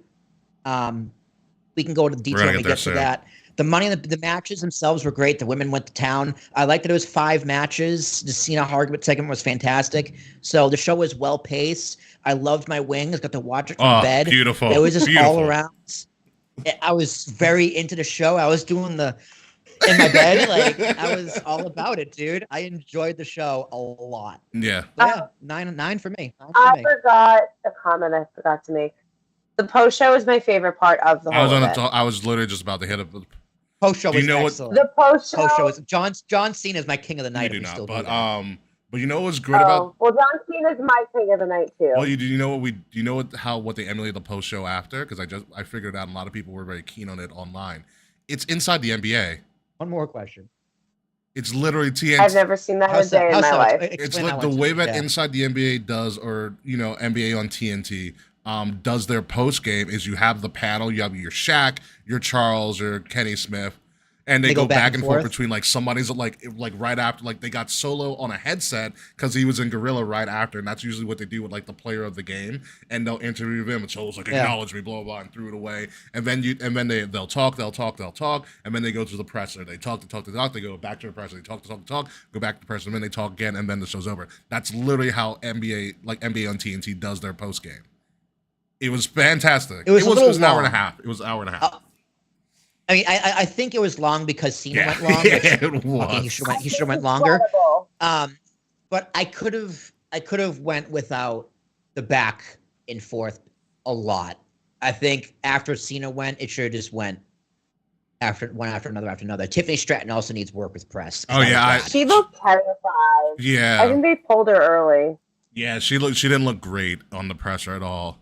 Yo, Ben Rice, 2-run home run, Nice. 4-3. Yeah, Tiffy did not look great in the pressure, and neither did her lip filler. I was like, ooh, does not look good, Tiffy. Yeah. Yeah, it was. Well, that's why they gave her the briefcase. It's just an opportunity for her, and she needs to learn. Yeah. So, Yeah. thank you. It was interesting. Throw her into the fire. Throw her into the fire. That's how she learns to. Well, throw her in the water. It's called flooding principle. It's a psych technique. Anywho, let's go to yes, the biggest thing that happened in Money in the Bank that did not happen in the ring, but also outside of the ring as well. Trish Stratus showed up and announced, "Oh hey, by the way, John Cena's here," which was kind of spoiled because John Cena was taking pictures with people at the superstore that they had as well. There was It was a shock to me. Someone took a picture idea. of John Cena and posted it online. They're like, John Cena's in Toronto. I was like, what the fuck is he doing here? Whatever. He's the big thing that people thought like, oh, he's gonna pitch WrestleMania in Canada like he did last year when he was in London and pitch WrestleMania in London. Again, Triple H came to Canada to break their fucking hearts. Yeah. So John Cena comes out and he literally you see that he puts out the towel that says the last time is now. There's a closed door on the back of his shirt, and I go, fuck, I might have to buy a John. I was like, I might have to buy a John Cena shirt now, or at least the towel. The towel's like $10. At least the towel, and do that. And I'm like, there's no way this is happening right now. And he's like, oh yeah, by the way, I'm here to announce my retirement. I'm like, you are from Massachusetts. You're retiring in Canada. That's got to be an act of treason. That's got to be a complete act of treason. I was like, why Canada? And he was like, I don't even thinking, why Canada? Yes, We John, are I am. thinking, why Canada? No offense, but like, why? And then he went on to explain, like, he's like, hey, I'm not retiring right now, which would have been the craziest thing in the world. He's like, he goes on to explain it in the presser. He's like, I'm going to run through 2025. It'll be my last WrestleMania, which my first thought was, fuck, Las Vegas is going to get really expensive now. Yeah. Yeah. He's like, I'm doing my last Royal Rumble. I was like, oh, I guess we're going to Indianapolis now. You know what's really funny? John Cena did not get a one more match chance. they're like, you know what? It's all right. He's like, I'm Really? retiring. Yeah, They're all like, right. Okay, we understand. So he's going to run through all of 2025 in the press conference. Said he has 30 to 40 dates, which is pretty good, you know, considering his schedule and whatever comes out. I know Peacemaker's coming out soon as well in the DC universe and on Max. And if you haven't seen Peacemaker season 1, fucking do it. He's brilliant in it. And he took a bunch of random ass questions and took a really long time in the press. But he said, hey, I'm going to the press and you can ask me anything, which I was like, that's freaking awesome. that is absolutely freaking awesome. But then, yo, do you see that Vince question? well, for Cena, Yeah, for Cena. You see how he handled that like a fucking pro? Incredible. it was a good dodge. He's like, listen, man, asked and answered. Yeah, I answered it already. Look it up. It's I answered this when it was relevant. I given my answer. It's public. It was on a big source. You can go find it. Yeah, Asked and answered. Fuck you next. Yeah. Now, John Cena is, if not anything, always the consummate professional, no matter what he's doing. But what Triple H suit. Yeah, no, I can't talk about legal. Next. That's the right answer. It's an ongoing legal dispute for the is. company. He cannot talk about it. That is he legally cannot do it. But we got us all to speculating, especially on the Discord and stuff.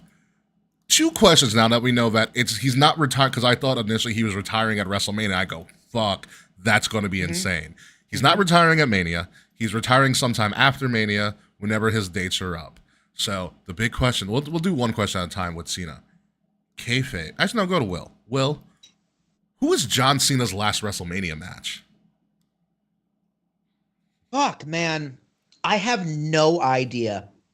Because here's the thing, from that presser too, he has full creative control with Triple H and creative approval.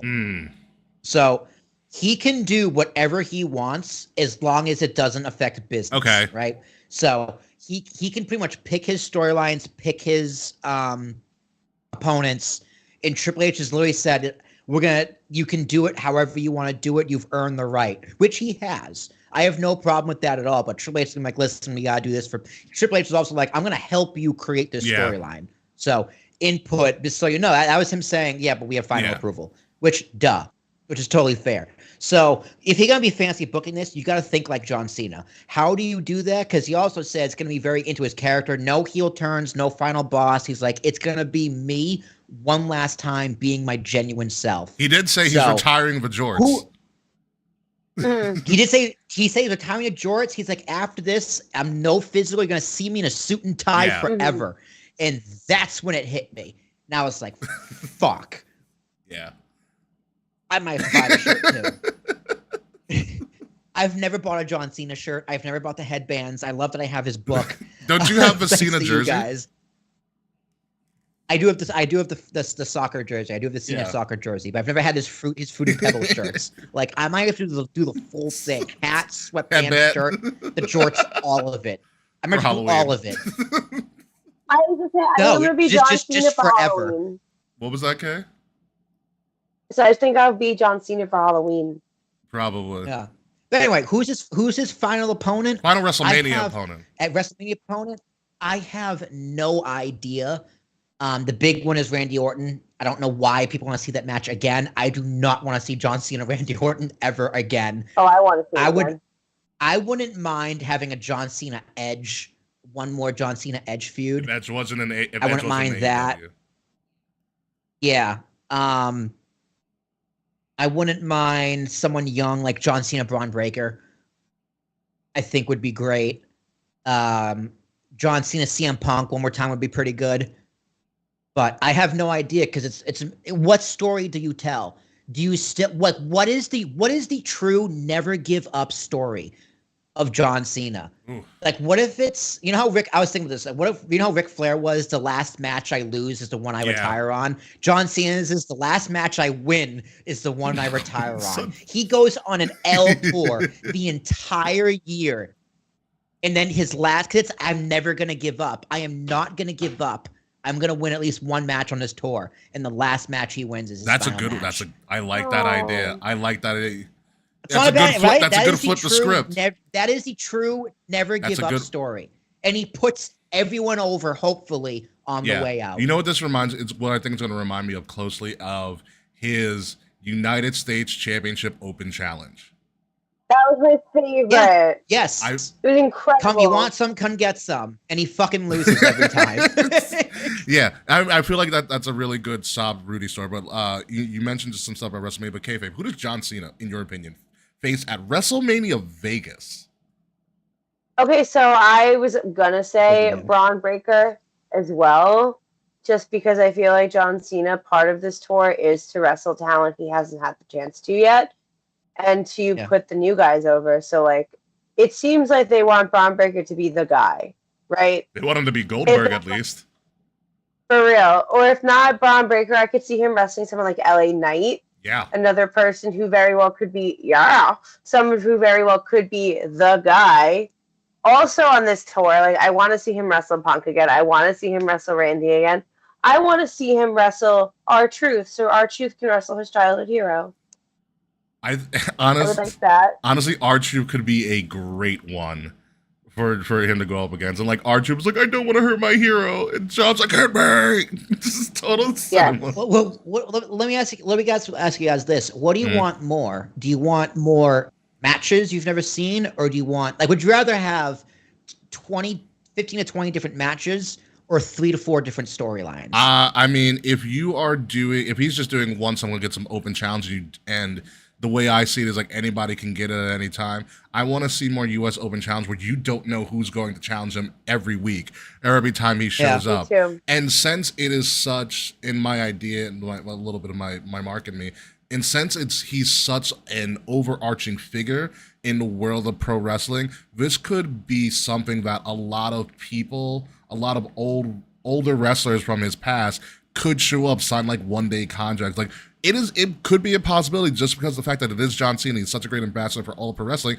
that Edge could show up, that he brokers a deal with AEW and Edge shows up. Yeah. It's possibility. Zack Ryder said, I want my shot at John Cena after John Cena fucking destroyed him for that one time. Yeah, right? Like, what if it's everyone he's ever just comes back, ever. Except for, you can do Uncle Howdy instead of Bray Wyatt. Rusev comes back. Just to like, Wade Barrett. All of the Nexus comes back. Right? And then he beats the Miz again. He gets Honestly, back on the I face. want Yeah, I Miz should and approve John of Cena WrestleMania. to be a thing. Charles also had a good one saying the anonymous Raw GM said John Cena should fade. Oh my God.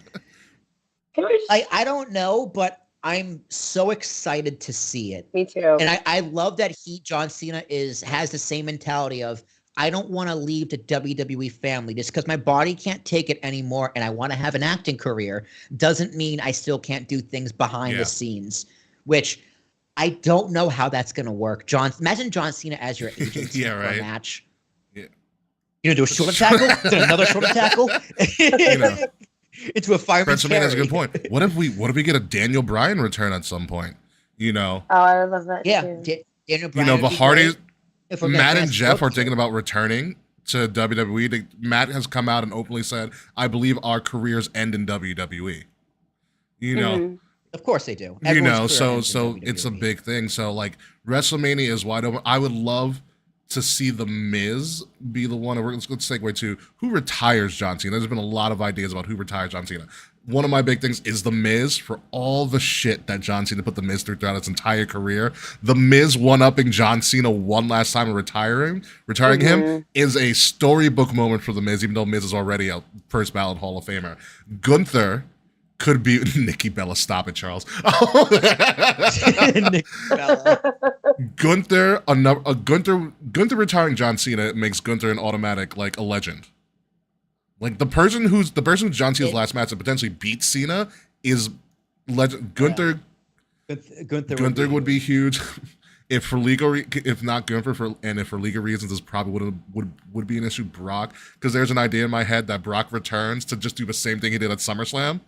For John's last match, just wrecks. I mean, if you really want to bookend it in a perfect world, I would say Kurt Angle. That would be beautiful. Oh my ruthless aggression. You start with Kurt Angle, you end with Kurt Angle. And Cena, they just flip it. Cena's like, what do you think you have that makes you? Kurt, you're retired. What makes you think you can retire John Cena? Aggression. Slaps him in the face. Oh my God! It would be amazing. Why is his merch so ugly though? It's generic, yeah. Like, I'm on the shop right now because I'm like, I have to support the cause, obviously. Honestly, I want all of John Cena's merch from when he started to like right now, all up on the shop right now. Someone's gonna buy all of it. I want the hustle, loyalty, respect with the fucking the chain link fence. Oh, chain gang one and the dog. Yeah, dude, I want another one of those soccer jerseys. The wash kind of destroyed it. Yeah. So there's a Cena jersey on here. Bring back Armando. Stop trying to bring Armando Estrada back, Frets, and everybody in the goddamn chat. I've been hearing that for like 3 weeks. Stop trying to bring Armando Estrada back in WWE. Like, you need to drop it, for God's sakes. Also, yeah, there's one person we don't need. It's Armando Estrada. I have another one. What? For who? The Rock. Who? I think The Rock's too busy getting himself the biggest meme in all of the internet at the moment. The great. Have you guys seen the WrestleMania documentary? No, what is it? I haven't seen it. So it's from the WrestleMania documentary that finally came out on YouTube about WrestleMania 40. They're not bringing back Alberto Del Rio. Charles, stop it again. Alberto Del Rio might be in jail actually. Or going to jail, actually. So they finally came out with this documentary. Tom Rinaldi narrates it, which is freaking awesome. And they talk about everything. And Triple H pretty much said, like, the initial idea for WrestleMania 40 was Punk, Seth, Roman, Cody. That was the idea going into October. Mm-hmm. The Rock came on board, blah, blah, blah, blah. They decided that they were potentially going to go with The Rock and Roman. And they told Cody this the night of the Rumble. Wow. Yeah. But they're still like, you're gonna. Yeah, we're going. Yeah, and Triple H goes on paper and I got good news. Good news is you're going to win the Rumble. Bad news is it doesn't actually mean anything this year. And Triple H went on record and saying, he goes, We told Cody that he was probably not going to be the main event of WrestleMania, and we didn't have a backup plan for him. And I'm like, that's bad management, Triple H. That's piss poor. You don't tell your star you've been building for 3 years, hey, you're not going to main event, and we have no idea what the hell we're going to do with you. But you're going to win the Rumble, so be happy. So he's like, I'm going to let Roman down. Honestly, Cody probably did go into business for himself in that moment, because that's why Roman was just like, the fuck are you doing? Because remember after the Rumble, they had Roman and Seth in the boxes. Oh, he pointed at it, yeah. Cody pointed at Roman, and Roman's like, what the fuck? Because Roman's like, I'm going to face The Rock. What are you doing? The way that they put it in the document, he was in they were leaning towards going that way. Which is him for they were going that way. But so that all goes on, and The Rock talks about in the documentary how they went with the idea and they teased it when he came out, the first day of the year at Raw Day 1, blah, blah, blah. And then when they finally made the switch, they saw the video and The Rock was like, if a portion of the fans don't like it, then I don't want to piss any of them off. So like the idea, and he has this pose where he's like looking at the camera. Oh, making it. Yeah, he was like, idea. So the sole idea of switching the main event laid on me was my choice to make. And so it points a picture of The Rock was the one who decided, hey, let's flip this whole thing. And so he's like, I'm The Rock. I'm like God around here, and I'm bigger than the business. So then again, at that point, he was on the board. So he's not wrong. You know what I mean? Like he's not wrong. He's like, yeah, I pulled my final boss card on Triple H. Like, he's not wrong. It's factually accurate. They took this picture of The Rock with like his hands out while he's speaking, talking about how he was the one that decided to redo WrestleMania 40, and people just memeing as people are like, and then I told Cleese the milkshake brings all the boys to the yard and it's gonna be a hit. Oh my god! And then I told you. so Rock played himself as office Captain Sabo. There's another one that was like, and then I told Rikishi to run over Stone Cold and say he did it for The Rock. Like how The Rock saved WrestleMania. Yeah. There's a bunch of them in our Discord. So The Rock pretty much stroked his ego. I haven't watched the doc yet, but there's another one where it says, and then I told Tony to air the footage from Wembley. Oh, I did see that. That's the meme. Yeah. That's how that meme is. Like, yeah. At that point, I told Tony Khan to play the footage of Wembley. Yeah, go check out the doc. It's only an hour. It's very well done, all things considered. Just I know it's just The on Rock YouTube being The Rock. I have to actually go to YouTube. So, I haven't watched it yet. So before we move on to the rest of stuff, we still got a lot of how The Rock saved WrestleMania. That's true. Before we move on from Cena and all of that, here's the bigger question in the room: does he go for 17? Because remember, there are two world titles now, and John Cena doesn't have to go for the WWE Championship. He can go for the world title, and it still counts. Yeah. I say yes so fast, but then I'm just like, dude, the world title picture is so crowded right now. We've got 8 months right now till Mania. So I wouldn't mind his last match being the one world title. He just doesn't get it. Yeah, like that could be the story too. I mean, does he? Here's the thing: does Cena want 17? That's also the big. Or does he have too much respect? That's also the big question. Or does he have too much respect for Ric Flair? Because that is his decision. I think that's fair to say. It's his decision. It'd be interesting. Like if Vince said, John, you're doing it, John would do it. But if it's his decision, I don't know if he'll do it. So I mean, flip a coin. It is a flip a coin. I think it also depends on if Randy gets a couple more world titles. Because Randy's at what? Is Randy at 14 or 15? Randy's at 14. 15? I thought it was 15. Can his back hold out for 3 more title reigns? He did a lot of Money in the Bank. So, he's because that's also some of the thing out. Because like I can't think of a bigger story at that point. If it goes, you'd have to hop to the world title in 8 months, which no one's really. Well, because Triple H can't. Yeah, do it. Yeah. Randy Cena wins. He gets 17. And they're both at 16. Well, that's an intriguing fucking question. It is. And personally, I want John Cena to break it because I'm a John Cena mark and I hate ties to the top. So That is reason number one. But is it worth at the expense of a good title reign from Gunther, a good title reign from Damian Priest, a good title reign from Jey Uso, a good title reign from Braun Breaker if they over the next year? You could be in that picture. So what? Or Seth again. So if you're going to put John Cena in a title picture, you're putting a breakout star on hold. Unless that breakout star is the champion, John Cena goes up against him and loses to the breakout star. True. Yeah. And That's John Cena puts him over. Very, very accurate. True. Which in that case, But it would when be. is he In winning? that case, I would like, if that's the case and if the trajectory is going the way I think it is, Cena and Gunther WrestleMania 40 for the world title sounds Yeah, unbelievable. 41. Crazy. Yeah, I would do that. Like Cena wins the Rumble and then he goes up against Gunther. For the title Unbelievable story. Yeah. at Mania. Yeah, he slays one more Oh giant. yeah, that's the story going into it. And then Gunther's career never rebounds like everyone else ever happened to.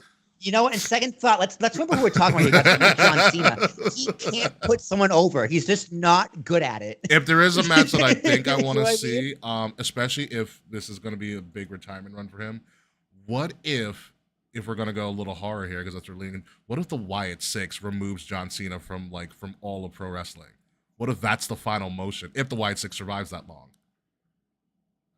No, I don't think you do like Gaga for his final. You can do it somewhere in the run, but not his final. I would like to match. see John Cena do a cinematic run with Bray's brother, like a cinematic match with Bray's brother. Yeah, that'd be cool. You Yeah, that'd be cool.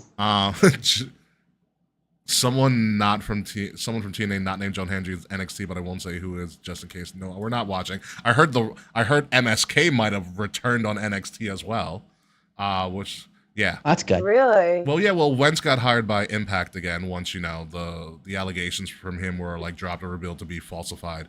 They're like, listen, WWE, you give me a contract or I give you a lawsuit. Which one's it gonna be? And Shawn Michaels is just like, I guess it's a contract. So there's that. So there's a lot of things emanating from the John Cena thing, and we're gonna get our answers sooner rather than later. But this run is pretty much to get the white girl out. John Cena's Eras Tour has begun. This is the Eras Tour. Yes, it is. This is pretty. I'm glad he's doing a full year, and I'm very confident it's going to be fine because John Cena's going to do what he wants to do. He's always done right by the fans, at least in his mind, and it's going to have some help from Triple H and whoever else is like Paul Heyman's going to be involved too, or whoever he wants to be involved. I would love to see this to be the thing that kind of helps to unify the pro wrestling world, because if we start getting outside stars going to face Cena, that would be cool as shit. Yeah, and then good luck. Yeah, but it would be cool as shit. That's just stuff. But into the Money in the Bank. The men's Money in the Bank kicked off the show. It was pretty wild. Carmelo.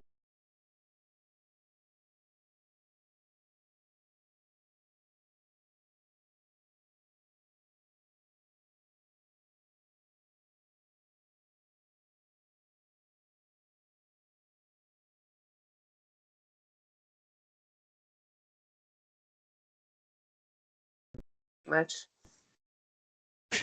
Maybe. Seems like Eddie Kingston has come for Ricky's internet instead of mine for once. Yeah, It right. is No Eddie kidding. Kingston. Yep, I'm Oh, here. Ricky. Yep, I'm You here. back? Yep, I'm here. Welcome back. I am back. Thank you for that. All right, I know what the fixture is next time. Anywho, we're continuing. I was just going off about Money in the Bank and how we had a great shit from fucking.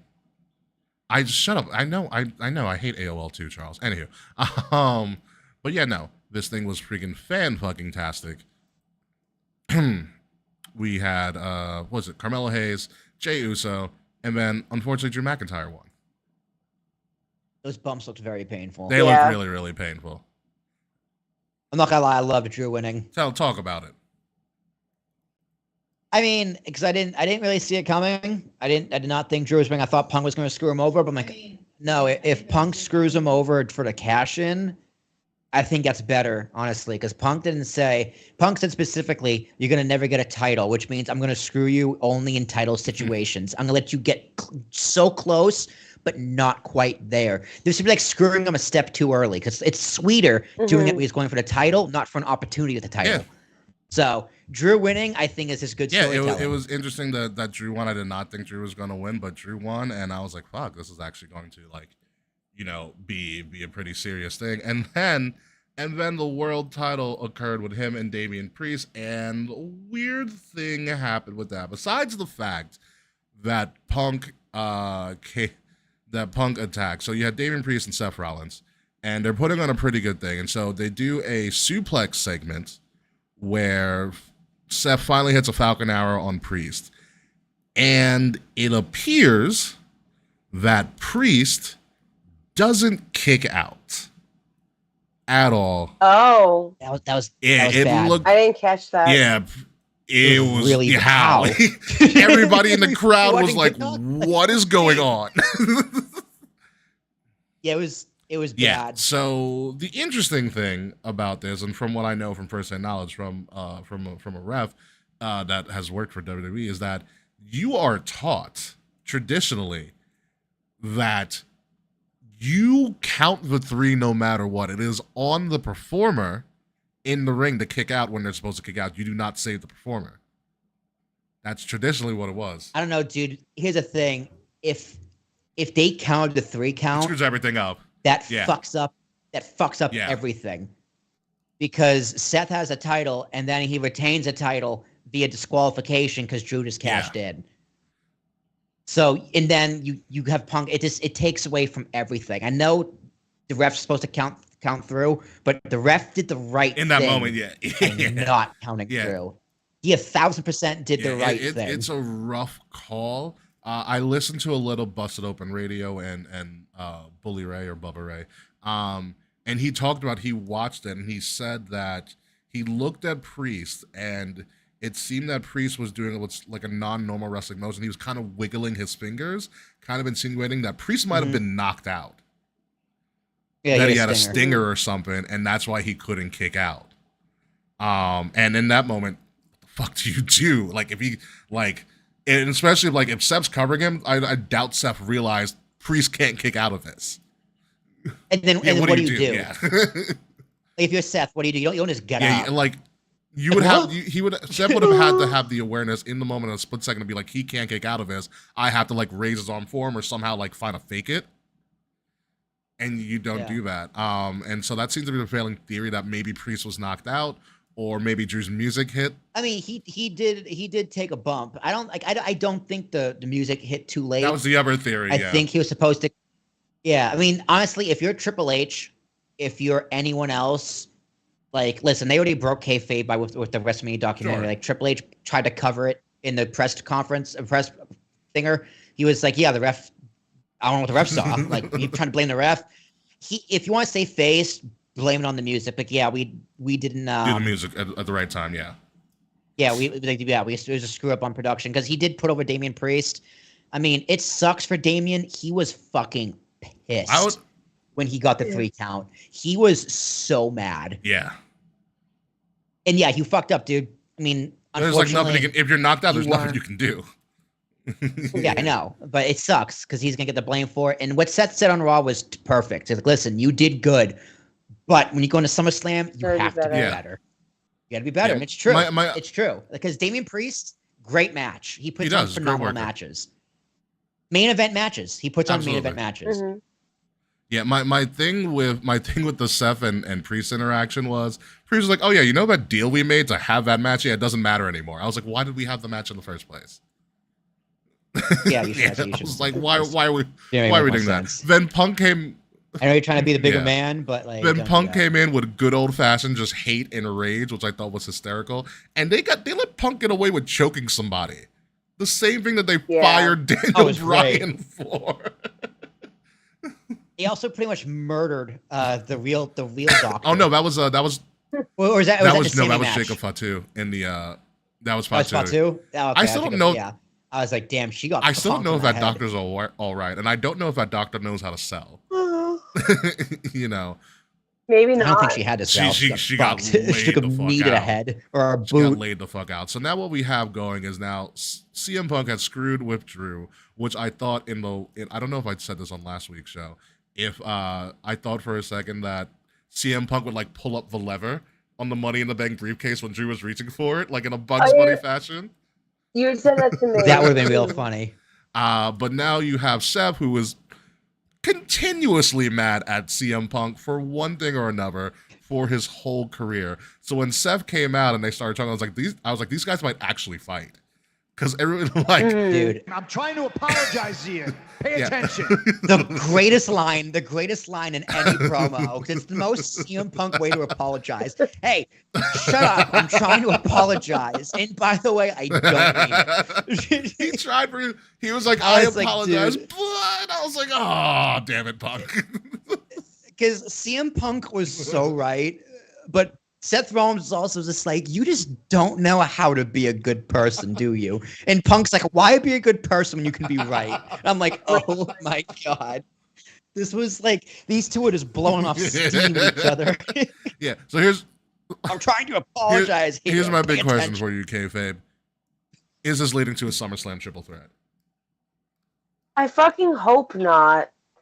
I actively Yeah, want two I separate. hope not. I desperately don't want them to do it, but I understand that they're probably concerned that if they don't do a triple threat, it's gonna put the heat off Seth. But I don't think this is the thing. They fucking hate each other In real life. Truly. Yeah, this is IRL. real hate. I think you can let the real life hate cook. Oh yeah. They let it cook on Like- Raw.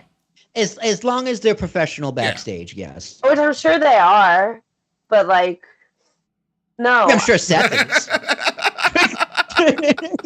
I'm sure Punk offered him a Timmy's donut. He probably did. Dude, Punk eating the donuts in the presser is hilarious. I love how I cry. he's It's a new running. pastry every He's time. running with the gimmick every presser. I think they have him on pressers. Does anyone want a donut? Do you also love how Punk was like, by the way, I want to congratulate the Florida Panthers on winning this. The Florida Panthers, like, no one talks about hockey enough, so He did it in congratulations. Toronto. I was like, you dick. This could lead to a trip. I don't know. I feel like we're either getting Punk and Drew at Bad Blood or Punk and Seth at Bad Blood. Bad Blood is main eventing with CM Punk. And someone, You gotta do Punk and you gotta do Punk and Drew. Yeah. because you've That's been building for literally that for it. so long. yeah. So, They are the definition of bad blood. oh, yeah, absolutely. So I don't know if this is. Hire Taylor Swift. Seth can be the guest And ref. How about Kendrick. that? Since we can't get Kendrick and Drake, we get CM Punk and Drew.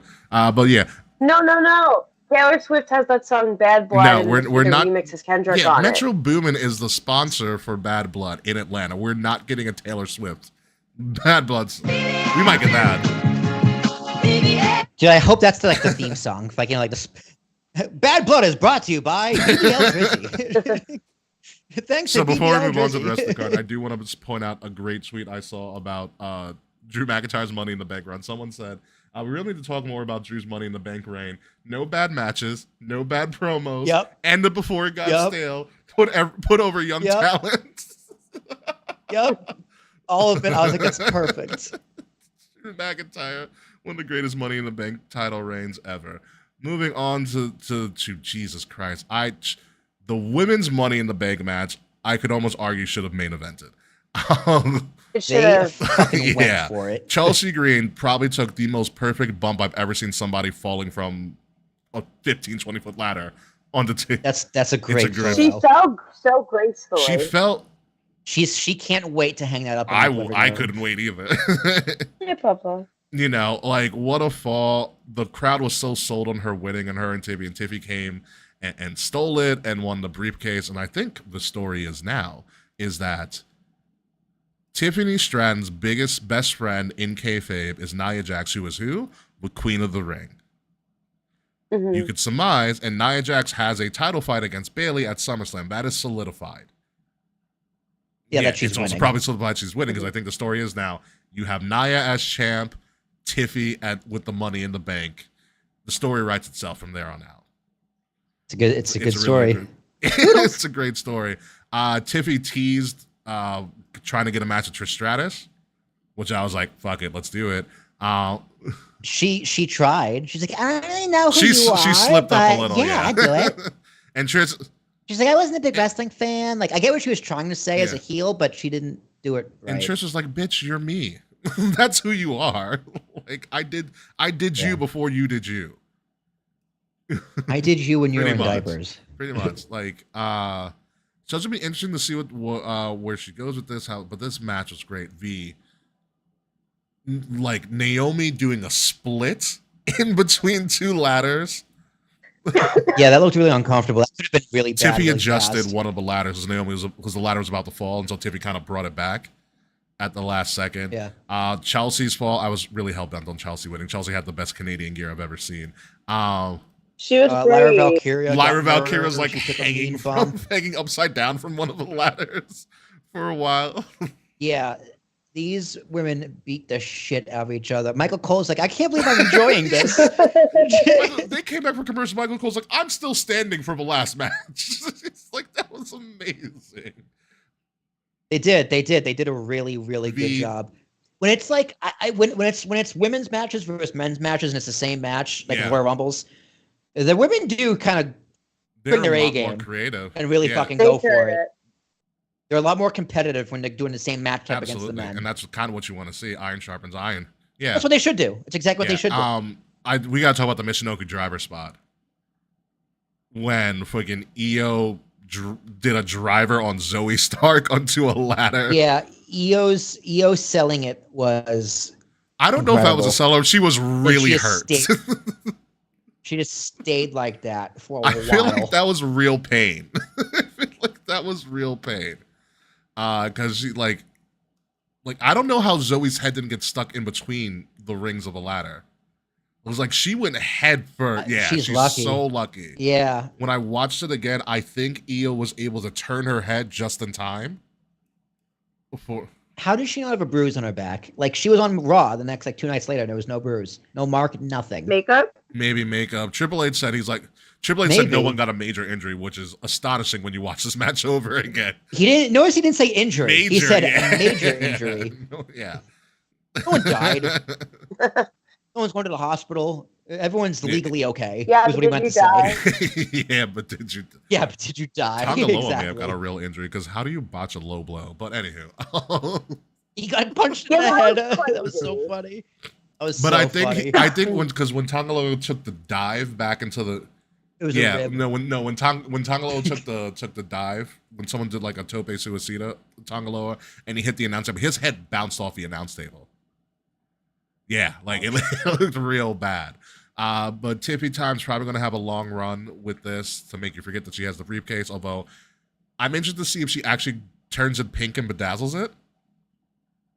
That would be cute. Yeah, she is, because she told us she is. She's like, I'm going to make it pink and bedazzle it, so that's first. And then people were asking a question about what she's going to do. She's like, wait and see. And I'm like, that's not how you answer the question, but whatever. I have a theory. You just have to tune in to find out. Oh, media training. I have a theory that she might be the first one to not successfully cash in, because they kept making a point about how all the women that have cashed in before 100%. have been successful. 100% success so rate. I feel like Tiffy's not gonna succeed Because she is such a bratty character. It would work for her to lose. Yeah. I think it would be really good to work for her to lose. But we'll see what happens with it. So Tiffy and Nia is going to be an interesting pair. And let's go on to the show that neither of my hosts watch, NXT Heatwave, which I will argue, if they do watch it, is better overall than Money in the Bank from match quality, ring psychology, and also shock finishes. NXT Heatwave was Sunday. It had a very big takeover feel. It was about 5 matches as well, and then 1 pre-show match, which was a very good tag team match as well. Very Toronto heavy on NXT Heatwave, pretty much more so than Money in the Bank. But we did have probably the biggest shock of the night is Ethan Page on a Kevin Owens style NXT run. 2 matches in 2 months, and he is now the NXT champion. Okay, in one of the craziest fatal 4-ways you will ever see, with a wild finish. So I'll explain to you how the finish went. Besides all the other things happened, like Javon Evans being straight out of a freaking video game. 19-year-old, he did a top rope Cody Cutter. Wow. Yeah, he did a top rope Cody Cutter.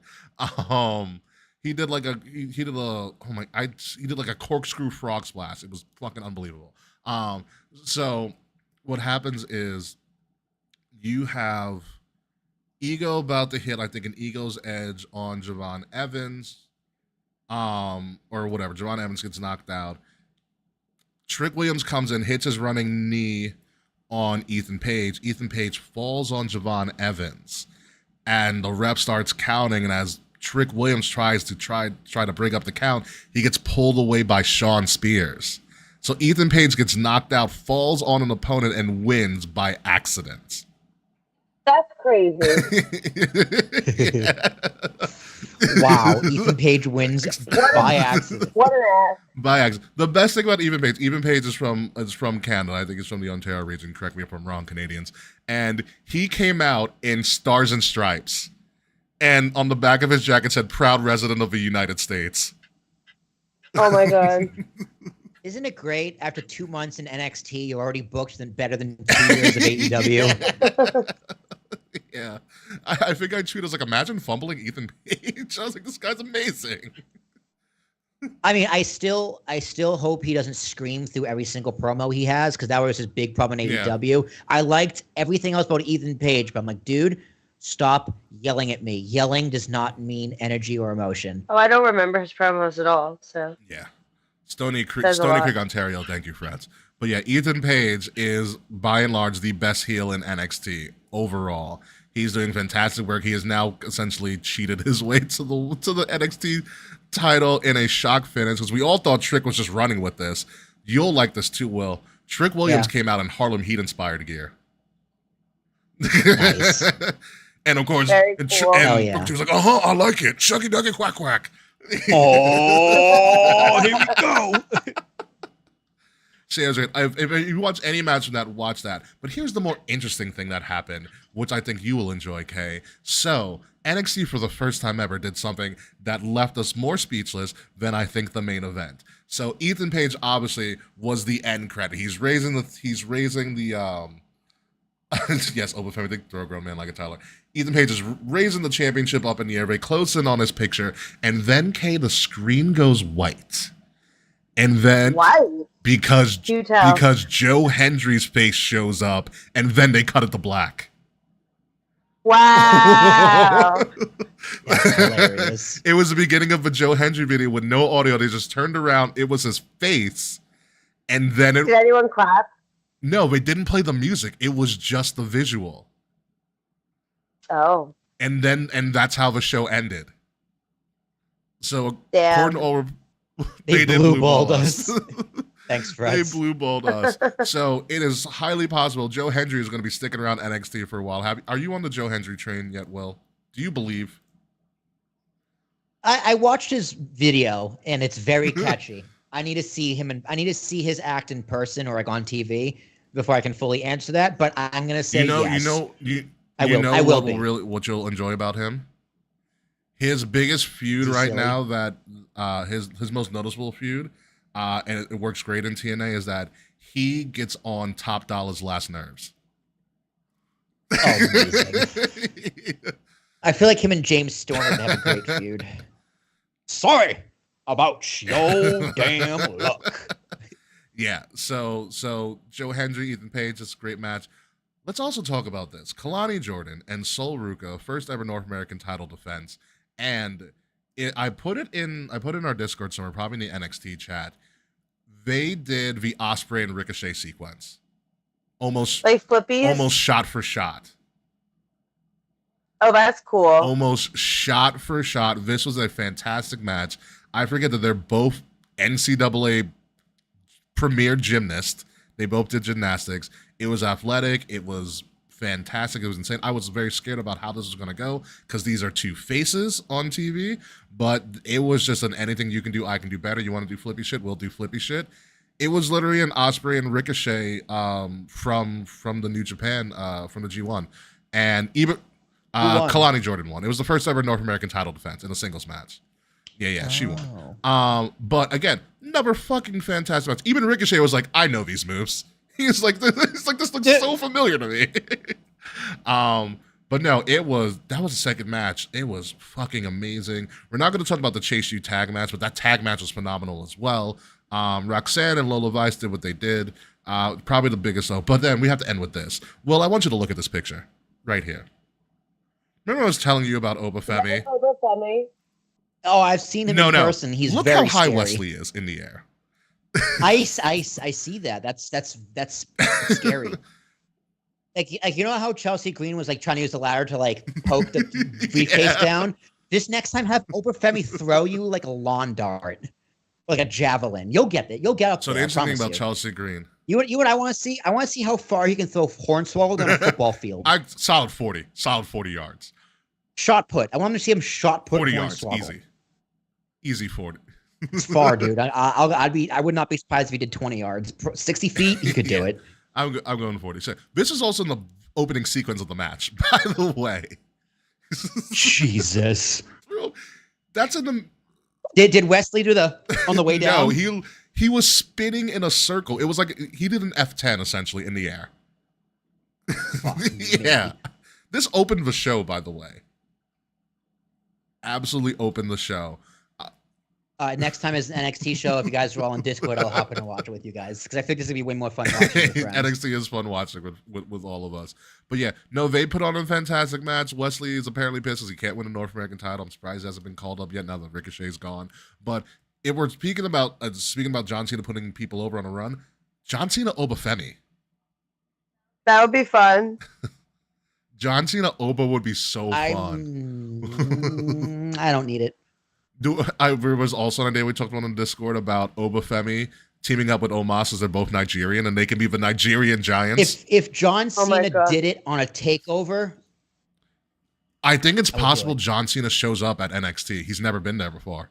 Yeah. I think it's highly possible. I think if John Cena so too. faces an NXT talent on a takeover, I think that's worth doing. I'm also a big fan of Obafemi teaming up with Omos as they're both from Nigeria. They can be the Nigerian Giants as a tag too. Obamas. Obamas. That would be very, very scary. Yeah. Managed by MVP. He's just there to talk shit. He can't really do anything. Just for no reason, call their tag team as just the Flat Earthers. just for no reason. It's because, they say flatten people. Everywhere they go, the earth gets flat. Pretty much. It'd be fun. But, NXT is a fantastic card. Definitely go check it out. Definitely check out that fatal four-way main event above everything. The tag match, Kalani and Soul. Oba threw a grown man around like he was a toddler. That's crazy. It's scary. Okay, watch a match of his. He's literally a scary individual. And the crazy part about it is, I will check he's not in ring shape yet. You can look at him and be like, "You're not in good enough shape yet for this." Damn. I know he has a tummy on him.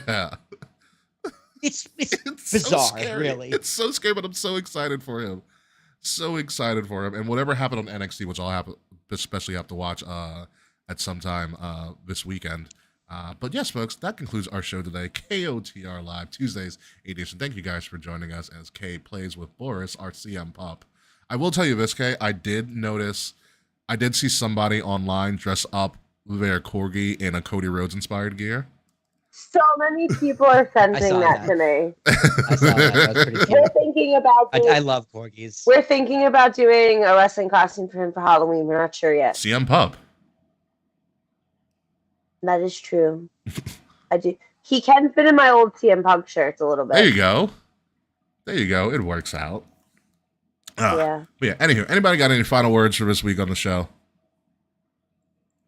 Go Solo Sikoa. I acknowledge you, my tribal chief, my brand new tribal chief. Okay, any final words about any news you broke today? Well, very excited to be in my engaged era. Very excited to announce Frank Tortellini's a girl. And my medical kicked in. So it's over for me. It is over for you. I will say if John Cena's definitely coming back to New York, we might have to go. Oh no, Yes, I'll pull with him. Like, I understand that we need to save money for a wedding, but we have to go see John Cena because you've never seen John Cena in person. Dude, he's going to do one last MSG show. Absolutely. That's exactly what I was saying. Well, you got to come out as the biggest John Cena. I want you in jorts and the whole gear. Honestly, if I'll do it, I'll do the jorts. I'm gonna buy a pair of jorts. So I'm not cutting out the keys. I'll buy the jorts. I'll buy the red. I'll do the sweatbands. I'll do the whole get up. I'll even get his hair cut. Like, should I do like the Marine haircut?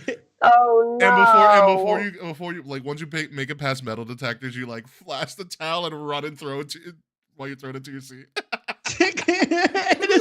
It's time to go to work. It's going to run to the concession stand. I'll have a pretzel and a beer. You can't see me. That'll be $33. Oh yeah, you can't see me. Oh my god, that would be absolutely amazing. Yeah. I actually do have a talking point for the we can post talk show. about that real quick. Yeah. Actually, I have two very interesting stuff. So one wrestling related, one absolutely not. All right, wrestling so related. we'll get to that. So on you, Ben. Well, let's start going to the post show. All right, Where is my it? music? Here it is.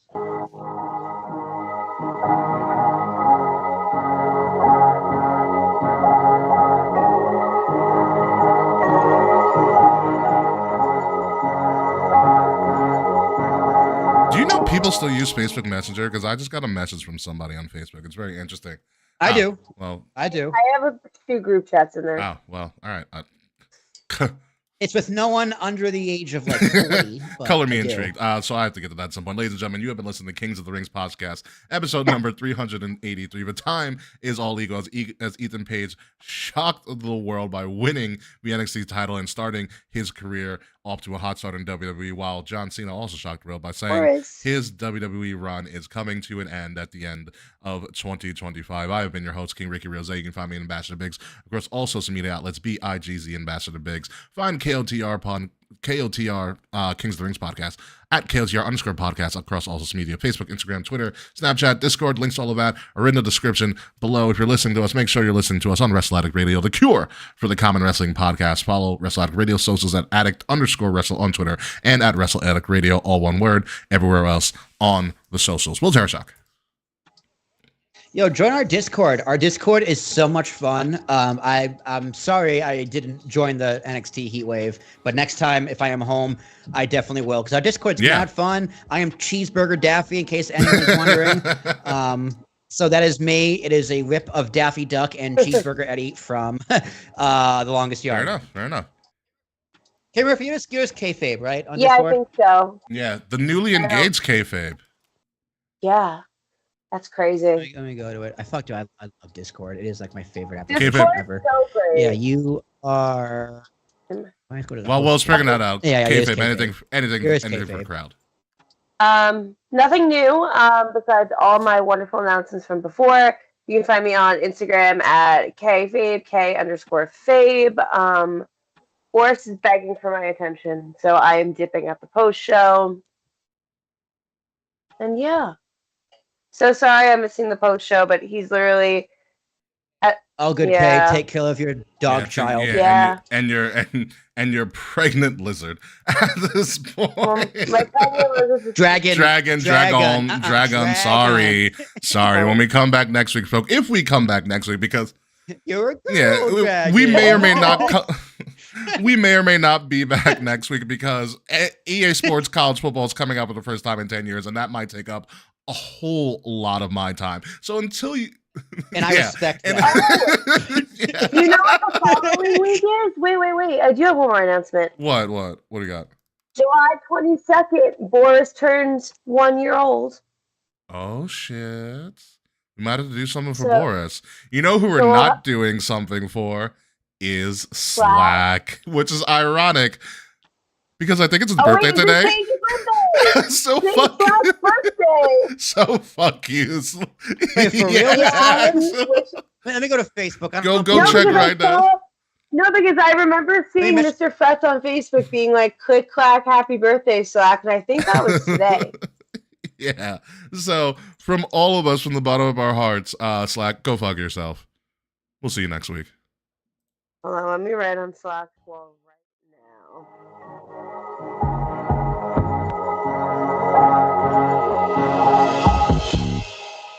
Oh, it is his birthday. No shit. So now that we actually have a date for his birthday, we know never to book him for around this time. Should I put up my calendar? Just put it as a. It's my Google Calendar, reminder, so we know never to book him around this time. Just so I don't forget. You should. You very, very much. I don't care that. I don't care that. It was worth a much. shot. It was worth a shot. Oh, look, I do know this rock meme. And then I told Tony to air the footage from Wembley. There's hundreds of them. It's never gonna die. This Hilarious. is my favorite one from Money in the Bank. What's Biggie doing at Collision when he was on the pre-show in the ring? Oh my god. This was really funny. So, all right. So, Will, what's your wrestling related thing? Wrestling related thing. Does Jey Uso need the bloodline storyline back to stay At this relevant? point, yes, because he didn't get the briefcase. Because they got nothing for him right now, and there's kind of like, all right, Jay, like, just wait it out because it's coming. And when Jimmy comes back, Jay has to come back.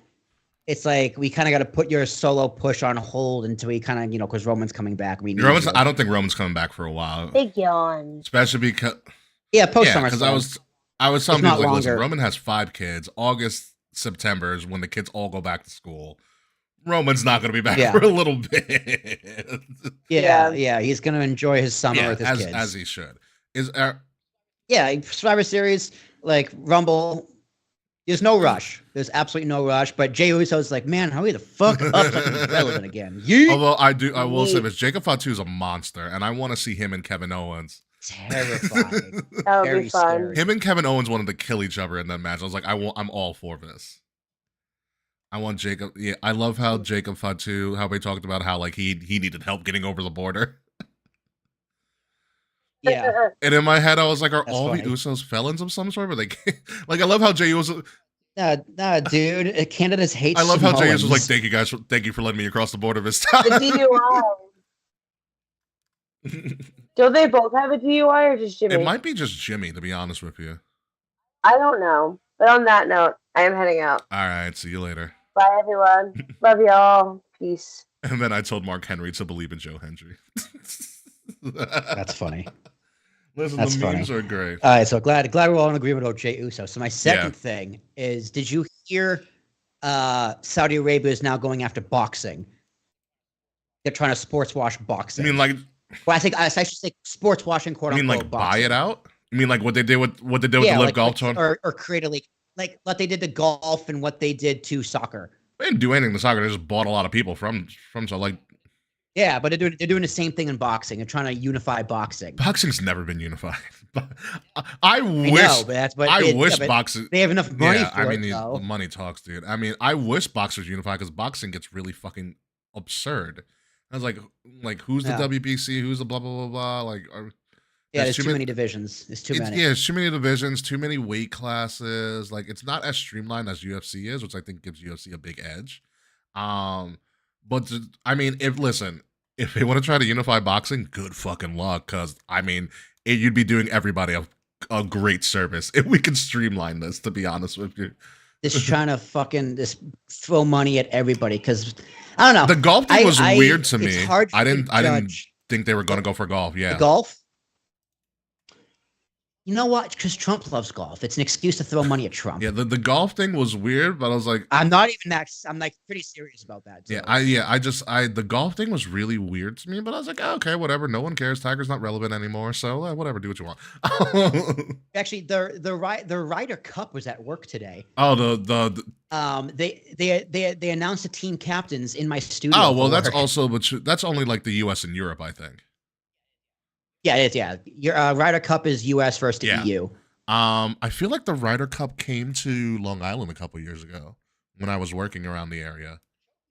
The trophy's pretty cool. It's very little, but it's pretty cool. I got to see it. I almost touched it. Yeah, no. Cool. If golf did more Ryder Cup stuff, I would watch it because Ryder Cup is fun to watch because it's like match play almost. Yeah. And it's really stuff. Whatever. They want to unify boxing. Good fucking luck. There's like five different leagues. Figure it out. You know.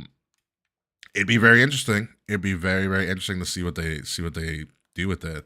But no, I'm glad you're supporting my college football cancellation of the show. By the way, yeah, no, I totally get it. Right, like because this game has to come out in 11 years. You know, next week is 11 years. This is next week's kind of like in between. Like there might not be things to talk about, so I force it. Just take the week off.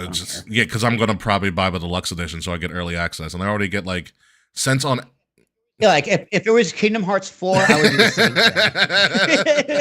thing. No, but the awesome thing about it is too, since I have like Game Pass Ultimate, I automatically get EA Play. They're like subscription service, and with EA Play, all new games that come out, you get 10 hours of free play, no matter what. So like That's I didn't. cool.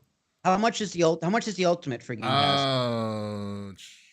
I want to say it's 20 something per month. So I guess because 15 a month for the standard like isn't a bad It's deal. not at all.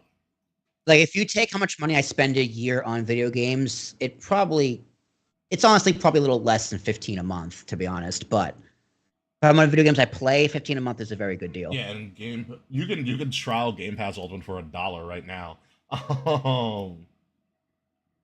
And you get EA Play membership, and I also get a Riot Games. Riot Games is on Game Pass, my fault. I got a free month because I just bought a new laptop, and it came with a free month of Game Pass. It's a gaming laptop, and I was like, huh. I thought about it, and I was like, no, Will, stay on target. You have Steam games. Actually, it's even better. Game Pass Ultimate, get your first 14 days for $1, then $16.99 a month after that. That's pretty solid. Yeah, and that includes PC. Like you can buy PC Game Pass, and I think it's a little bit lower. Yeah. Yeah, but Game Pass Ultimate, you can get PC. I can get PC games on my computer or laptop if I want to, which I have used for like Flight Simulator and a bunch of other dumb shit. Steam had a study that came out lately, or someone had a study that Steam has made $19 billion in people buying games they have never played once. Sounds about right. The thing about it, like how many games you buy and just never play ever. If you're a PC gamer, it's a lot because the Steam sales are fucking incredible. Steam has made $19 billion on people who have bought a game and never played it once. Absolutely absurd. It's disgusting. It made me ashamed of myself. Yeah, but have you done any research into the EA Sports college football game? No, dude, I don't care. Well, here's a great. But I know fans of the franchise like you, my buddy McLeod, are very excited for it. I've been following everything. That makes me happy. Because so like since they figured out NIL in college and whatnot, they're like we're paying like every player that's in the game gets paid. Every player gets paid. The Cover Rapids got paid a little bit more because they got to do marketing and all of that stuff. But also they're like, yeah, we got all 134 colleges to sign off on this. And all the colleges were like, what do you need from us? They gave them playbooks. So there's 134 different playbooks. So every team plays differently. They're like, I was reading up in their stuff. They're like, our whole motto was everybody's a fan of somebody. Dude, if you're a coach, you gotta be like, listen, give them the playbook from 2011. They won't know the difference. Well, no, they use. I mean, because would you give your playbook you used last year? You might still use some of those. But not all. It was interesting because they just released a gameplay video and they had one of the athletes from Michigan, who's a cover star, play the game for the first time, and he was playing against this guy Bordeaux, who's a big EA Sports college football person. Like he'd run streams on the old games all the time. And he was playing against Texas, and he literally said, no, it was Michigan versus Penn State. He saw a play that the guy was running from Penn State. He's like, oh yeah, they did that last year in a bowl game. He's like, that's the play from last year in a bowl game. So it's like it's pretty authentic. Like they. Well, how often do coaches switch up their playbooks? Like how many? Or is it usually like they do it in bulk? They do it like they swap in like plays one. It's never in bulk. Usually, especially in college, the coaches usually have a set philosophy that they travel with to every school. So they may tweak plays here and there, but overall, their philosophy and systems are kind of the same, no matter where they go. Okay, so it's more coaches bounce around school to school than one coach staying there and tweaking plays throughout the years. Yeah, okay, that's pretty cool. But there are some schools that are very staunch about the style that they run. Like for instance, the Armed Force Academy. So Air Force, well, not so Air Force, Army and Navy will run the triple option all the time, no matter who's the coach. It's really fucking dick. Like it fucking sucks. So it's like a call. Army and Navy will always run the triple option, and because we talked about this with Top Dollar, he was like, "Yo, fucking triple options fucking sucks." Like, no, you guys talked about it. I was reading the contract. I was reading his release. The triple option, if you don't know how to defend it, it's so like the concept is simple, but you can fuck it up really badly. Like when you're running a triple option on defense, every defender has a key. So like you obviously you have to hand off the running back. Someone has to have the running back who's initially might get the ball, the quarterback who might keep it, and then whoever the pitchman has. If somebody's off, the triple option will fucking kill you every time. Like it's literally like assignment football. Like you have to focus on one person on the field at the time, and you don't focus on anybody else, because if you focus on anybody else, you're gonna fuck up everything. That's what makes it. How much is the game? Is it $50, $60? It's only next $70? gen. It's only PlayStation 5 and Xbox Series X and S. Oh, those sons of bitches. That's why McLeod's playing on Game Pass. It's not going to be on Game Pass. He's going to buy it. Because not going to. He might do 10 hours on EA Play. But like it is so in depth. I don't know if he has a console. Yeah, I'll have to send you videos on what they did. He might be fucked. Yeah, literally. So you know my friend. I don't know if you know my friend Vaughn. Vaughn, I think we went to a takeover with. I think I've met him once. I know who he is. I think I've met him once. He went to a takeover with us when I think Danny was with us. He's just had his birthday. His wife bought him a PlayStation 5 just for college football. That was a mistake. Says his wife, do they have kids? That was a big mistake if they do. Three Oh, that's a big mistake. Oh, no, he's been talking to me. We're setting up our online dynasty right now. Amazing. Love that for you. It's going to be me, Charles, and Vaughn in an online dynasty playing. So, like, they updated everything in this game. Like, you can recruit. Like, you can do recruitment throughout the year. You can slide in players' DMs. You can like, comment on their social media as a recruitment tactic. That's pretty awesome. And then like they allowed you to realign all the conferences. So like if you take a team out of like the ACC and put them in the SEC, all the field logos and their jerseys change with the conference. Yeah. Okay. Yeah, everybody has their like unique entrances. So like I think I'll have to show you. I'll have to like send you like the sizzle reel for it, but they came out with like a month or so ago.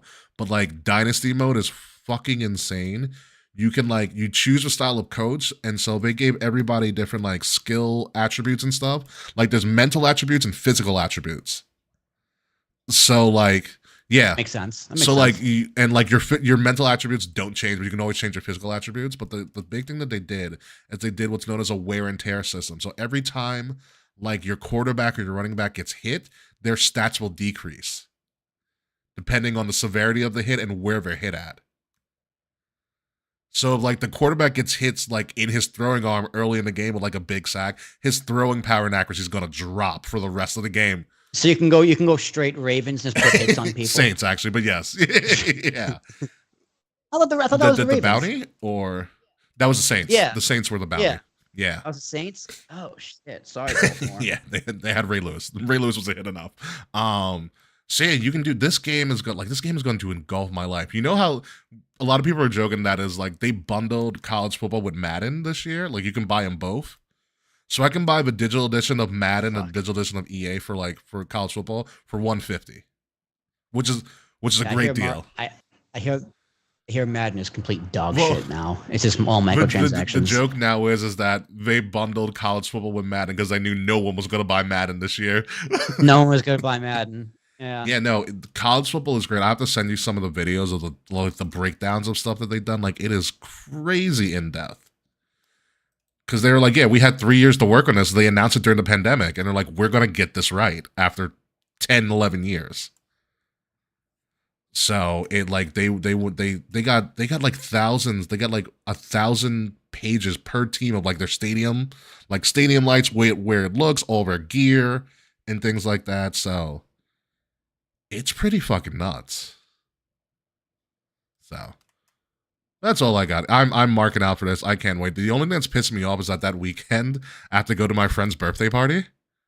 Like on a Saturday afternoon, I'm like, oh god damn it! It was like I had plans to be on like an Xbox or a PlayStation all day, just fucking around with Dynasty. But it's good. I'll send you some videos, and I think you'll like it. Anywho, I'm gonna get going. It's 10 o'clock. We ended actually pretty well. Yeah, dude. Right on time. All right, folks, we're gonna get out of here, and we will talk to you guys maybe next week, maybe in 2 weeks. We'll find out. We'll see how much. We'll see if Ricky is just like gotten out of his vegetative state in college football. I will be getting a haircut probably this weekend too, because my hair is kicking at the moment. So I need one. I got a wedding in 2 weeks. I'm gonna get one. Yeah. We both need haircuts, and I need to get my car inspected per New York State standards. Yay! So, anyway, folks, yeah. See you when I see you. Hey, dude, I gotta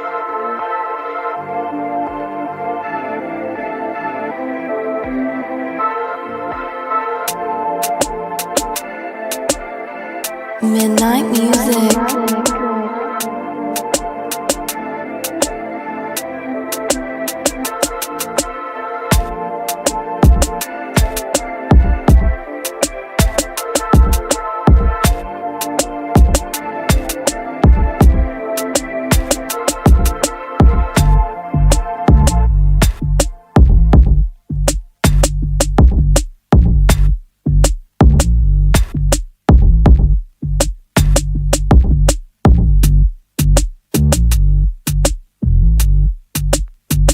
Midnight music.